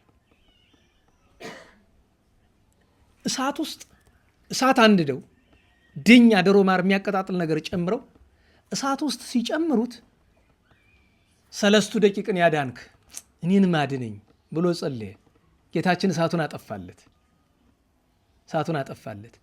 የሚገርመው ከመሬት ላይ አስተኝተው አካሉ እየተቆረጠ እስከሚወድቅ ድረስ ስለት ባላቸው ብረቶች ሲገርፉት መከራው በጣም ሲጸናበት ቀና ብሎ ሰማይን ሲመለከት እንቅልፍ ወሰደው። ሰው አካሉ እየተቆራረጠ እንቅልፍ ይወስደዋል? እንግዲህ እንቅልፍ አልነበረም፣ ተመስጦ ነው። ያ ሁሉ ድብደባ እስከሚያልቅ የተነበረ ከሰማይ ወስዶ የታስገብቶ ከቅዱሳን መርጦ ከማን ጋር ያገናኘዋል? ከአዳምና ከአቤል ጋር እና ከአቤል ጋር ሲያወራ ነበር። ከቅዱስ አቤል ጋር ከአቤል ወልደ አዳም ጋር እየተጫወተ መከራው ድብደባው ሲያልቅ ነው የነቃው፣ ከተመስጦ የተመለሰው። መላእክት እየወሰዱ በሰማይ ከቅዱሳን ጋር ሱሪያልና ሚካኤል ናቸው የተሾሙለት። ዋናው ቅዱስ ሱሪያል ነው። ዛሬ ደግሞ ቅዱስ ሱሪያል ታውቃላችሁ፣ በዓሉ ነው። በ27 አይደለም የምናከብረው። ሱሪያል ነው ረዳቱ። እና በመከራ ውስጥ እያለ አንድ ጊዜ ውሰዱና ስለሰለቸኝ የዚህ ሰው ጋር መታገል በረሃ ላይ ግንብ ነበረ፣ ባዶ በረሃ ላይ እዛ ላይ ሰሩትና በረሃብ ይሞቱ ነው ታሰረ። ግን የሚገርማቸው ነገር ሙያ ስለነበረው የመጥረብ ይችል ነበረ። ያንን እየጠረበ ሰው ሲመጣ በዚያ ለነሱ ሽጣችሁ አምጡልኝ ይላል። ሽጣችሁ በዚያው ትንሽ ቂጣ ነገር ገዝተው ቀሪውን ግን ለነዳያን ሰጡልኝ ይላል። እንዲህ ያደረገ ሲኖር አንድ ቀን እናቱን አፈቀችው። በዚያ ሁሉ መከራ ሆኖ እና እሷ እዛ ሆና ታለቅሳለች። በቤቷ ሆና ወሬ ነጋሪ ሂዶ ነግሯታል፣ እንደዚህ ያደረጉት። አሁን ግን በረሃብ በጦም የሞቱ በረሃ ጥለውታል። እሱ ግን በዚያች ቅጽበት አንዲት ነገር ተመኘ። የእናቴን ደህንነት ባወቅኩ እነዚያ ድሆች እንዴት ሆነው ይሆን? ያበላቻቸው ይሆን? ረስታቸው ይሆን ብሎ ሲያስብ አንድ እንግዳ መጣ እና እንግዳው መጥቶ ከሱ ጋር መጨዋወት ጀመረ። እየተጨዋወቱ እያለ ከየት ነው የመጣ ሲለው ከአንጾኪያ ነው። አይ መልካም ነው። አንጾኪያ ከየት? ከዚህ ስፍራ። እኔን ታውቀኛለህ? እንዴት አውቃለሁ እንጂ የሄርማኖስ ልጅ አይደለህ? እናቴን እሳ ታውቃታለህ? ማርታ ብጽይትን? አዎ አውቃታለሁ። እንዴት ነው ጤናዋ? ደህና ናት። እንዲያው የነዳያን ነገር እንዴት ሆነ? ሁሉን ነገር የሰጣትን እያንዳንዷን እየሰራች ነው፣ እስካሁን አልተቋረጠም እንለዋል። ከዛ በኋላ ቅዱስ ፊቅጦር ተጠራጠረና ጠላት እየፈተነኝ ቢሆንስ ብሎ እንጸልይ እስኪ ተነስ አሉ። ብድግ ብሎ ሲጸሉ 10 እጆቹ ቦግ ቦግ ማለት ጀመሩ። ደነገጠ። ከቅዱሳን አንዱ ነው ብሎ ሲያስብ ግን በኋላ ከሚበራው ከሚቦገቦገው ነገር በታች እጁ ላይ ምልክት አየ፣ ወደቀ። እና እንደዚህ የሚያወራው እንግዲህ ልብ በሉ፣ ስለ ቅድስት ማርታ ለማወቅ ተመኘ። መድኃኒታችን ኢየሱስ ክርስቶስ እንግዳ መስሎ መጥቶ ስለ እናቱ ነገረው። እና ከዚያ በኋላ ለምንድን ነው መከራ የምትቀበሉለታል? መጀመሪያ ግን ጌታችን መሆኑን ሳይገልጥለት ማለት ነው። እና መከራ ሲቀበል እኔ ስለ ጌታ የፍቅርን መከራ የምቀበል አላለውም፣ ኃጢአት የብዙ ነው ምናምን እያለ ይነግሯልና ጌታችን ራሱን ከገለጠለት በኋላ ወዳጄ ፊቅጦር ከቅዱሳን ሁሉ ከሰማዕታትም ሁሉ ያንተ ትሕትና የበለጠ ነው። ራስህን ከሁሉ ይልቅ ዝቅ ስላደረግ ስላዋረድክ እኔ ከሁሉ ይልቅ አከብርሃለሁ። ከሱ በኋላ የተነሱ ቅዱሳንን ንጽህና ሲሰጣቸው ምን ይለዋል? እንደ ወዳጄ እንደ ፊቅጦር በእናቴ በድንግል ማርያም ድንግልና አትምሃለሁ ይላቸዋል። ብቻ እንደዚህ ያለ የመከራ ጊዜ አሳለፈ። 7ተኛው ነገር የቅዱስ ፊቅጦርን ክብር ያዩ ቅዱሳን ናቸው። በግብፅ ሀገር እናላችሁ ስሙናይን በሚባል ስፍራ ምስር ሆኖ ከዛ ስሙናይን አልስሙኒን ከዚያ ብፂር ወይም ቡፂር የሚባል ስፍራ አለ፣ አውራጃ አለ። እዚያ ውስጥ ቴክላና ኤሲ የሚባሉ ታኅሳስ 8 የምናከብራቸው ቅዱሳን ታስታውሱ ከሆነ ስንክሳር ላይ ያሉ ቴክላና ኤሲ ሰማዕትነት ለመቀበል መጀመሪያ ኤሲ ሄደ ወደ ወዳጁ ወደ ቅዱስ ጳውሎስ ሶርያዊ እስክንድሪያ። እዚያ ሂዶ ቴክላ ከኋላ ነው ነበረች እና ቅዱስ ጳውሎስ ታሞ ነበረ። እመቤታችን ናት በራእይ የጠራችው ቅዱስ ኤሲን ምን ብላ? ጓደኛ ጳውሎስ ሰርግ ስላለበት ና ቶሎ ተብሎ። ሰርግ እንግዲህ በዛ ዘመን ምንድን ነው? እንዴት ባላችሁ ሰርግ የሚሉት ምንድን ነው? ሰማዕትነት ነው። እና ሄዶ ቅዱስ ጳውሎስን ታሞ አገኘው። ቅዱስ ጳውሎስ ስላቸው ሐዋርያው አይደለም፣ ጳውሎስ ሶርያዊ የሚባል ሌላ ቅዱስ ነው። የካቲት 9 ቀን የምናከብረው እሱን አስታሞ ካዳነ በኋላ ወዳጄ ጳውሎስ ምን እናድርግ አለው። ጳውሎስ ደግሞ ለአባ ኤሲ ምን አለው? አይ አሁን እንደምናየው ብዙ ክርስቲያኖች በግፍ እየተገደሉ ነው፣ ለምን እነሱን አናገለግላቸውም ብለው ቋሚ ስራቸው ባላቸው ገንዘብና ባላቸው ጉልበት ሰማዕታትን ያገለግሉ ነበር። እና አንድ ቀን ለአገልግሎት ሲወጡ ጉድጓድ ውስጥ እሳት ነዶ እሳት ውስጥ አንድ ሰው ሊጨምሩ ሲሉ አባ ኤሲ እንዲህ ይሄ የንጉሱ ሁለተኛ የዲዮቅልጥያኖስ ሁለተኛ የሄርማኖስ ልጅ የሰራዊት አለቃ ቅዱስ ፊቅጦር አይደለም አለ። ጳውሎስ ደግሞ ምን አለ? አዎ እሱ ነው አለ። ከዚያ እሳት ውስጥ ሲጥሉት ሲጸልይ ጸሎተ ሰለስቱ ደቂቅን እሳቱ ሲጠፋ አዩ። ቤታቸው ተመልሰው አንተ ወንድም ያለው እሱ ያን ሁሉ ክብር ሲተው እኛችን መተው እንዴት አቃትን? ስለዚህ ሰማዕታትን ከማገልገል እኛ ወደ እሳቱ መግባት አለብን ብለው ሁለቱም ወደ መከራው ገቡ። በቅዱስ ፊቅጦር ምክንያት ነው። መከራ ውስጥ ገብቶ አባ ኤሲ እየተሰቃየ ያለ ስቃዩ ሲበዛበት ቅዱስ ሱሪያ ለመጣና ወደ ሰማይ ይዞት ሄደ። በሰማይ ቅዱሳንን ሲያስጎበኘው አንድ ሰፊ አዳራሽ 300 የእንቁ ምሰሶ ያለው። አሁን እንቁ ሲባል አንደኛ ምድራዊ እንቁ አይደለም፣ ግን በምድራዊ እንቁ እንሰበው አንድ ምሰሶ የእንቁ ምሰሶ አስቡት። የምታከለ እንቁ ስንት ነው የምትሸጥ? 10 ሚሊዮን 20 ሚሊዮን ዶላር ነው አለ የምትሸጠው የምታክለው። እንግዲህ አንድ ሙሉ እንቁ አስቡት። እና ተገርሞ እንዲህ ይህ አዳራሽ ምንድን ነው ሲለው ቅዱስ ሱሪያ ለምን አለው? ከነዚህ 300 አይማድ መካከል የአንዱን ምሰሶ ዋጋ ዓለም ከተፈጠረ ዓለም እስከሚያልፍ ድረስ የሚነሱ ባለጠጎችና ነገስታት መግዛት አይቻላቸውም። ይኸው ይሄ ሰፊ አዳራሽ ለማን ነው አለው። ይሄማ መንግስትን ክብርን ለናቀ ለማረታ ለሄርማኖስ ልጅ ለፊቅጦር የተሰጠ አዳራሽ ነው አለው። ኋላ ደግሞ ሲመለከት አዳራሹ እያንዳንዷ ስፍራ በሙሉ በወንበር የተሞላ ነው። መሀል ላይ ትልቅ ዙፋን አለ። 4ቱ ካህናተ ሰማይ የሚያጥኑት ሰራዊተ መላእክት የሚከቡት አለ። ዙፋኑ የማን ነው አለው? የፊቅጦር ነው አለው። እነዚህ ሰው ወንበሮች ምንድን ናቸው ብሎ ሲለው እነዚህማ ቅዱስ ፊቅጦርን የሚዘክሩ ስሙን የሚጠሩ ሁሉ የሚገቡበት ናቸው። አንድን ምስጢር ልንገር በዚያው አለው። ቅዱሳንን የሚዘክሩ በሚያርፉበት ጊዜ ብሎ እዚህ በፊት ሁልጊዜ የምተርክላችሁን ነገር የነገረው የዚያን ጊዜ ነው። ቅዱሳንን በሕይወተ ሥጋ እያሉ ገድላቸውን የሚጽፉ ዝክራቸውን የሚዘክሩ መታሰቢያቸውን የሚያደርጉ ቤተ ክርስቲያናቸውን ከሌለበት የሚሰሩ ከሌለበት የምንለው ለምንድን ነው? የቆመ ቤተ ክርስቲያን አፍርሶ በመስራት ጽድቅ የለም። ይሄ እብደት ነው። ከሌለበት የሚሰሩ ወይም ደግሞ በተፈጥሮ በሆነም አደጋ ፈርሶ ሊሆን ይችላል የሚሰሩ ቃል ኪዳን አላቸው። ይህንን የሚያደርጉ በሚሞቱበት ጊዜ ወደ እግዚአብሔር ፊት ሲቀርቡ በሚዛን ተመዝነው ክፉ ስራቸው ያመዝናል። አብዛኞቻችን ታውቁታላችሁ። ያመዝናል አይደለም፣ እዚያኛው በጎ ሚዛን የሚቀመጥ ሲኖር አይደለም። የአንጢላሪዮስን አታስታውሱ? ነና ዋላችሁ። ስንት ዳቦ ነው የተገኘ? በሙሉ ህይወቱ አንድ ዳቦ፣ ያውም ደም የነካ ጭቃ የነካ ጭቃው ስለወረወረ ደሙን ስለመታው ማለት ነው። እና ይህን ስታስበው ቁጭ ብለህ ታስባለህ። የምን አንድ ዳቦ ብቻ በቀደም አልሰጠውም የሆነ ነገር ይሄ በየቀኑ ተማሪ በእንተስማ ለማለት ስትቆጥረው እያንዳንዱ በቁጥሯ ልክ ትጠፋለች። ስትቆጥራት እየጠፋች ለምትሄድ አየህ። በጎ ስራህን ስትቆጥረው እየጠፋ ነው። እኔ ሀጥ ነኝ፣ እኔ በጎ ስራ የለኝም። ስትቆጥረውማ ይጠፋል። አታስታውስቱም? ያ ባህታዊ 40 ዓመት ዛፍ ላይ ተሰቅሎ ሲያለቅስ ኖሮ የሆነውን በቃ እንደዚያ ነው የሚኮኑ። ታሪክ ለምንድን ብዙዎቻችሁ አታውቁትም መሰል ታሪኩን፣ ግን ለዛሬ አስተርከንም ሰዓትም ይሄድብናል። ያንን ነገር እና ያቺ ነፍስ ተመዝና ስትቀል ዋስ አላት ወይ ተብሎ ሲጠየቅ ሰማይትም ጻድቅም የምትዘክረው ካላት ይመጣል። ከሁሉ በፊት እመቤታችን፣ ቀጥሎ ሚካኤል፣ ቀጥሎ ደግሞ እንደየማዕረጋቸው ይመጣሉና እች ነፍስ የኔ ናት፣ ምን አርጋልህ? ስሜን ጠርታ ዝክሬን ዘክራ መታሰቢያን አድርጋ በአማላጅነት የተማጽነ ይለዋል። ከዚያ ቅዱስ ሚካኤል ይጠራና እችን ነፍስ ለብርያል ስጠው ይላል። ብርያል ማለት የሲኦል በረኛ ነው። ከአራቱ ሊቃነ አጋንንት አንዱ እሱ ነው። ከአጋንንት አለቆች አንዱ በላት ይባላል። አንድ ጊዜ ወደ ሲኦል ይወረውራታል፣ ወደ ጥልቅ። ብዙ ስቃይታ በቅጽበት ትመለሳለች። ለምን? እንዲገባት ዋጋው። ደህና ዋላችሁ። ከቤት ውስጥ ቤተሰቦቻችን እየሰጡን የምንበላው ምግብ ዋጋው ይገባናል? እንዴት ዋላችሁ? አይገባንም እኮ። እንዲያው ወደ አስተማሪነት አደላ ካላላችሁኝ አሁን የምንናገረው ንግግር ይገባናል? ቃል እግዚአብሔሩ ሰው ቃል እግዚአብሔር ሲናገር ምን እንደሚሰማው ቃል እግዚአብሔር መናገር ስለሚያመጣው ፈተና ይኸውላችሁ። እናንተ ስታዳምጡ ፈተና ይመጣባችሁ፣ ስትሰሩት ነው የሚመጣ። አስተማሪ ግን ሲሰራ አይደለም ሲያስተምር የማይለቀው ወይም ደግሞ የእሱ ዘመድ ካልሆነ በቀር ካልተዛመደው፣ ብዙ ሰው ይዛመደዋል፣ ከጠላት ጋር ይዛመዳል። አለቀ ነው። እዛ በኋላ እንዴት ዋላችሁ? እዚያ ገብታ ስትወጣ አንዱ መልአክ ለአንዱ መልአክ እየሰጠ ከቅዱስ ሚካኤል ስትደርስ የሕይወት ውሃ አለ። ከዚያ ያጠምቃታል። ያን ጊዜ ከረከሰ ነገሯ ትነጻለች። ወዲያውንም ይሏታል ስግዲ ለመስቀል ትባላለች። ለመስቀል ስገጂ። ለምን?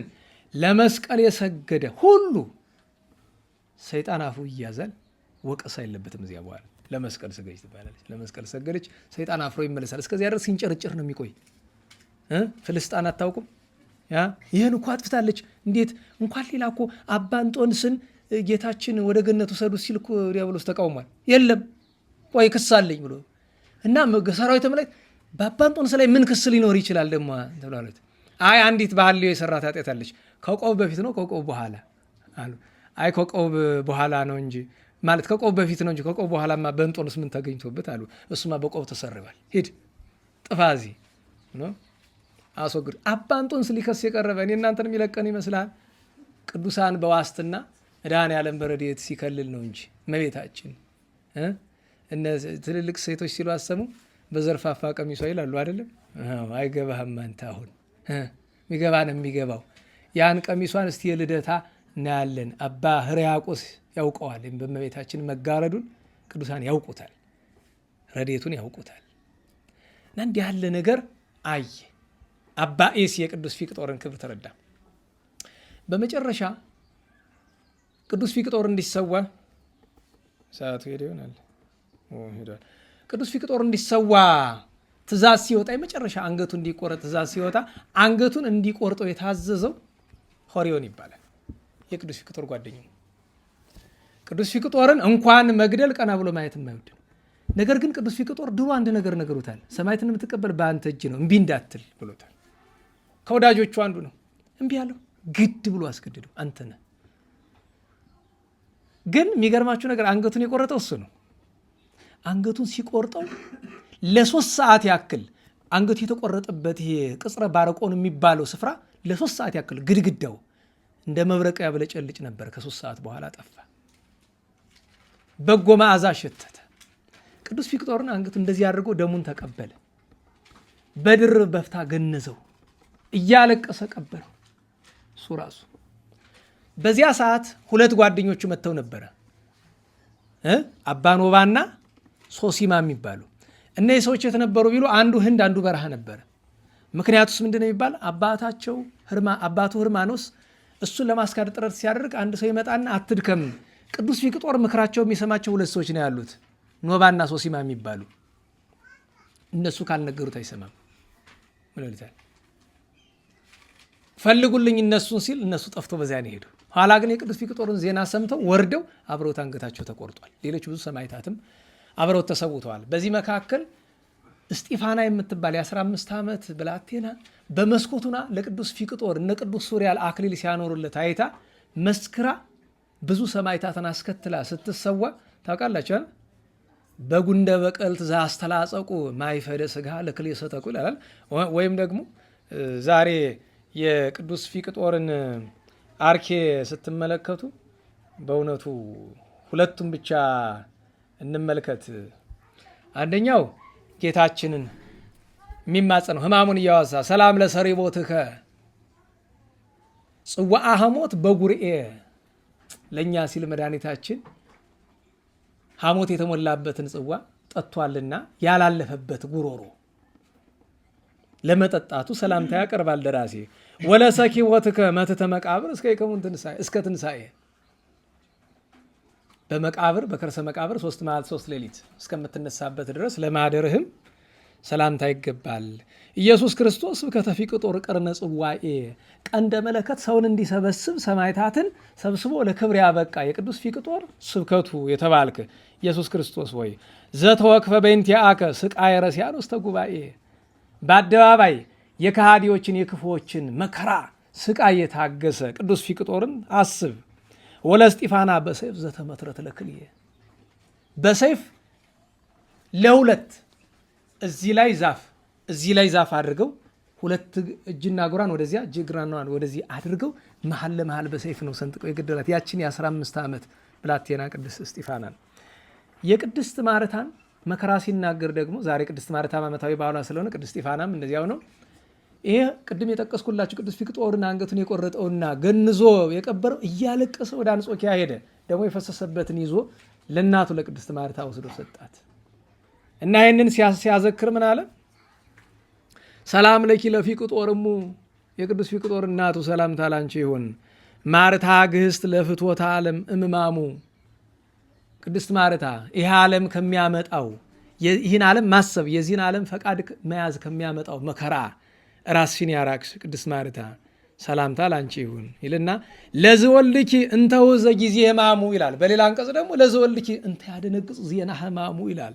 የመከራው ብዛት ሲሰሙት የሚያስደነግጥ የልጅሽ መከራ አንድም እንተ ውእዘ ጊዜ ሕማሙ በመከራው ጊዜ የፈሰሰው ምኑ አንብኪ ወነቃደሙ ያንቺ የንባ ብዛት የእሱ የደሙ ብዛት በእንቲያ ይቁሙ እነዚህ ሁለቱ ለእኔ በአማላጅነት ይቁሙልኝ። አመ በፍርሃት ነፍሴ የተጻሙ በፍርድ ቀን በፍርሃት ሰውነቴ ስትጨነቅ ያን ጊዜ ይድረስልኝ። እንግዲህ እንዲህ ሆኖ ቅዱስ ፊቅጦር ተሰዋ፣ ተቀበረ። እናቱ ቅዱስ ቆስጠንጢኖስ ከነገሰ በኋላ አስፈቅዳ መታ በብዙ ፈተና ስጋውን አግኝታ መልሳ ከቅዱስ ገላውዲዮስ ስጋ ጋር ወሰደችው። ቤተክርስቲያኑን አነጻችለት። ቤተክርስቲያኑ ከታነጸበት ቦታ ላይ ገድሉን የጻፈው አባ ድሜጥሮስ ይባላል። ቅዱስ ድሜጥሮስ ማለት ያኛው ድሜጥሮስ አይደለም። ምክንያቱም ቅዱስ ድሜጥሮስ ቅዱስ ፊቅጦር ከመወለዱ ከ40 ዓመት በፊት ነው ያረፈ። ይሄኛው ድሜጥሮስ ግን የቅዱስ ዮሐንስ አፈወርቅ ደቀ መዝሙር ነው ገድሉን የጻፈው እና ገድሉን ሲጽፍ ቤተክርስቲያኑ ከተሰራበት ስፍራ ላይ የቅዱስ ፊቅጦርን ስዕል አስለው አንድ ቀን በፊቱ ማህሌት እያቀረቡ ምስጋና እያቀረቡ እያለ ከቅዱስ ፊቅጦር ፈረሱ ሰኮና አለ አይደለም፣ ከዚያ ሰኮና ላይ ቅዱስ ቅብ ጠብጠብ ሲል ያሉ ዛሬም በግብፅ እንደሚደረግ እንሰማለን። ያው ባይናችን ባናየው እንደዚህ ያለ በጣም ተገርመው ምን ይላል ጳጳሱ፣ ቤተክርስቲያኑ ተጨናነቀብን፣ የምናደርገው ስናጣ ቤተክርስቲያኑን ዘጋ ነው። በዚያ መካከል አንድ አይነ ስውር መጣና ቅዱስ ፊቅጦር ሆይ በአንተ ክብር በፈጣሪ አምላክነት አምናለሁ ብሎ አይኑ እንኳን ልብ ያደርገው ከእናቱ ማኅፀን ዕውር ነው የተወለደ በርቷል። እና ቅዱስ ፊቅጦር ገባሬ ኃይል ገባሬ ተአምር የሚባልበትም ምክንያቱ እሱ ነው። ታዲያ እግዚአብሔር የቅዱስ ፊቅጦርን በረከት ያሳድርብንና ርዕሳችን ምን ነበረ? ባጭር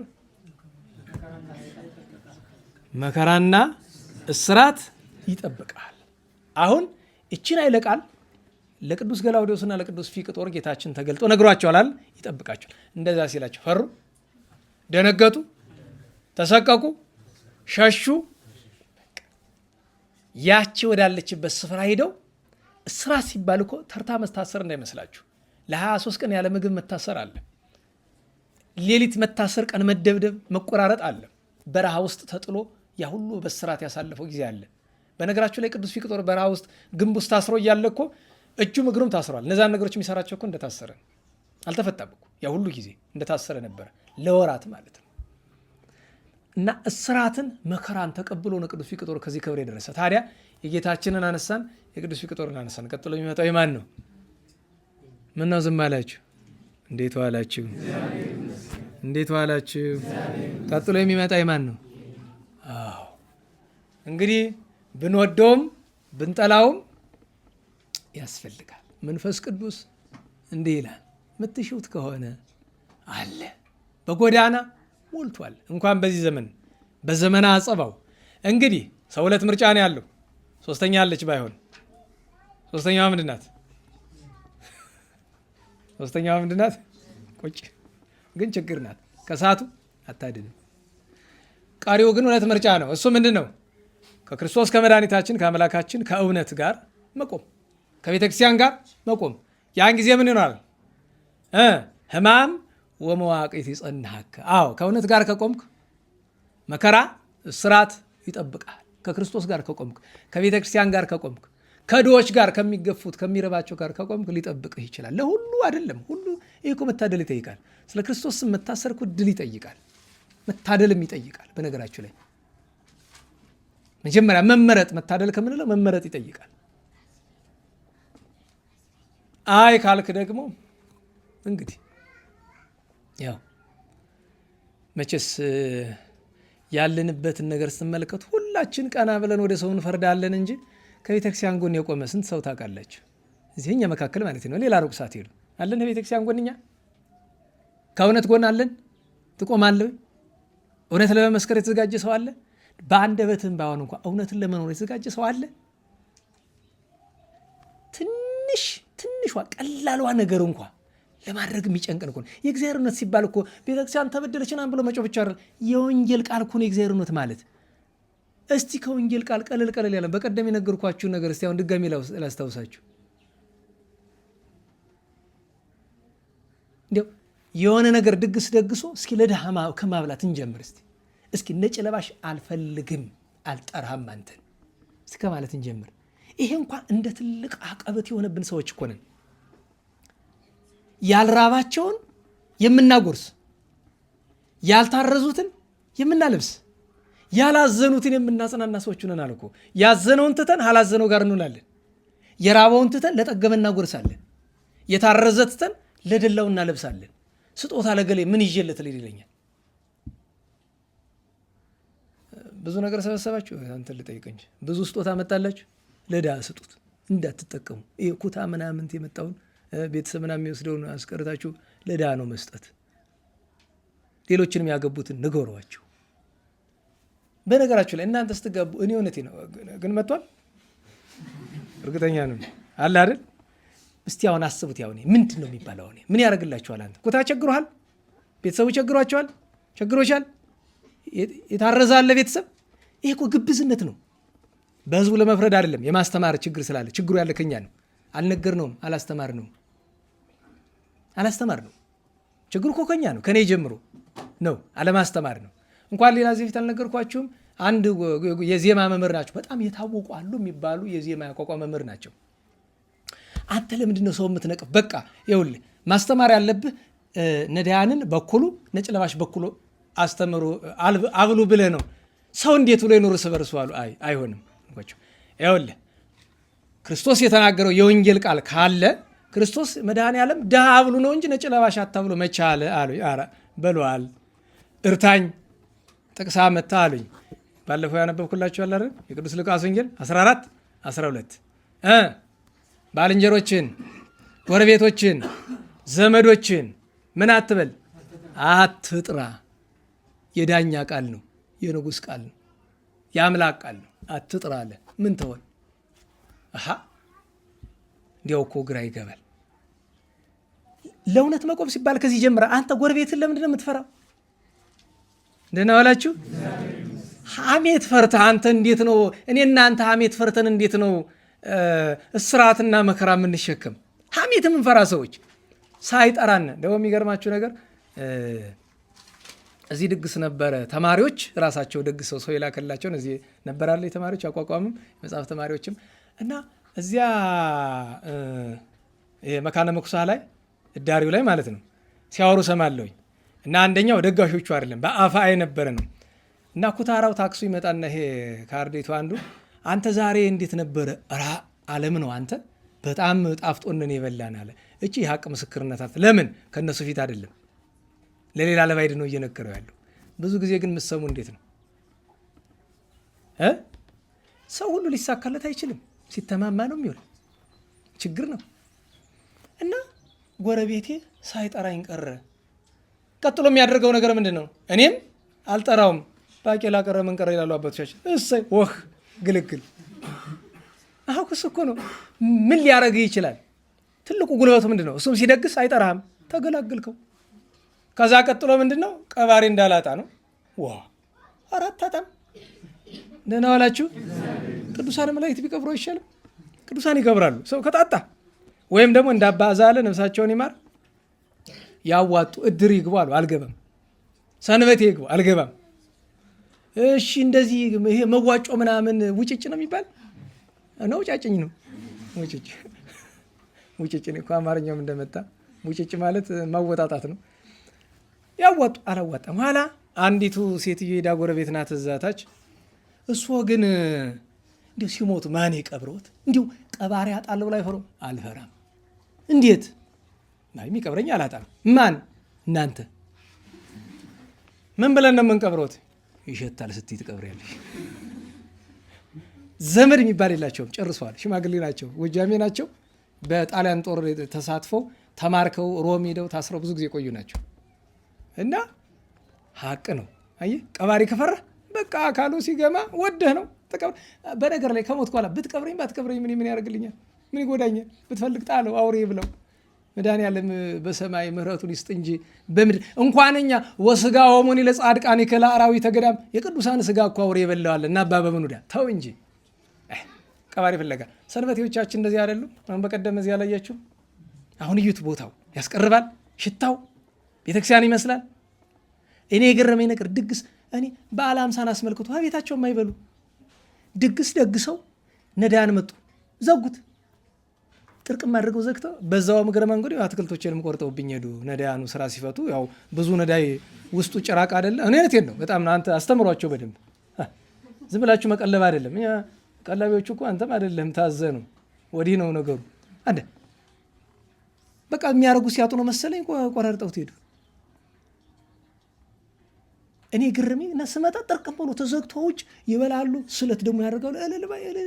ተበልቶ ኋላ ያቺ ትርፍራፊ ያለች አይደለም ከፈቱ። በቃ ልክ እንደ ትልቅ ደግነት ትርፍራፊውን እያወጣ እንካ ያዝ መንስተ። በነገራችሁ ላይ አንደኛው የቅጠሉን የቆረጠበት ምክንያት እንደሆነ ታውቃላችሁ?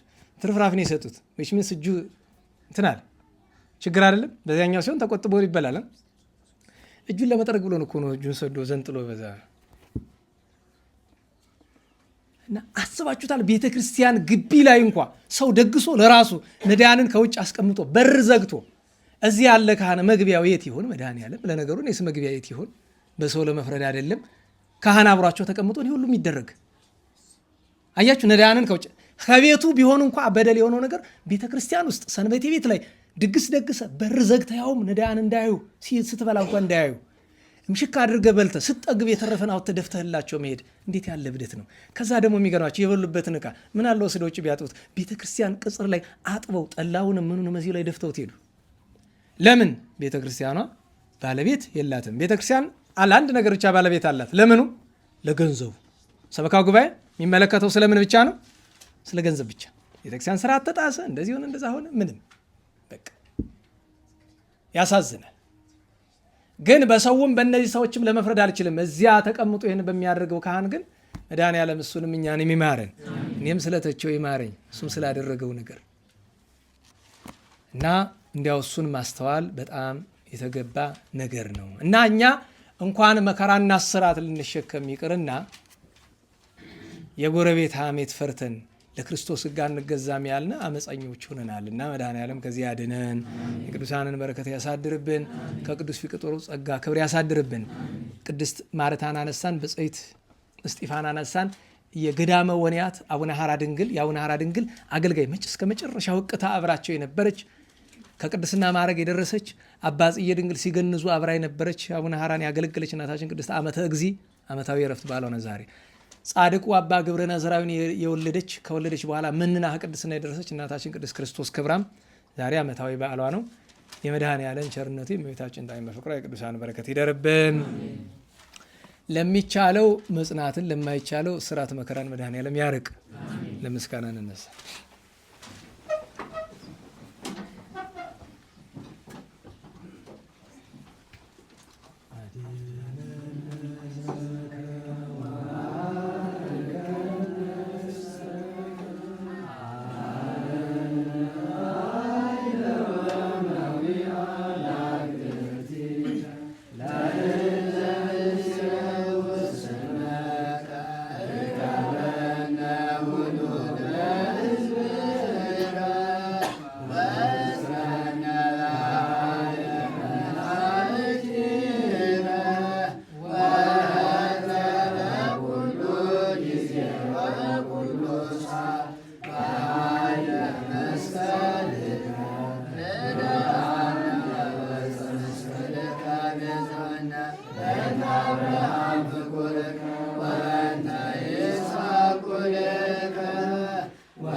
ብሎ በሰላም ያስፈጸመን ቅዱስ ስሙ የተመሰገነ ይሁን።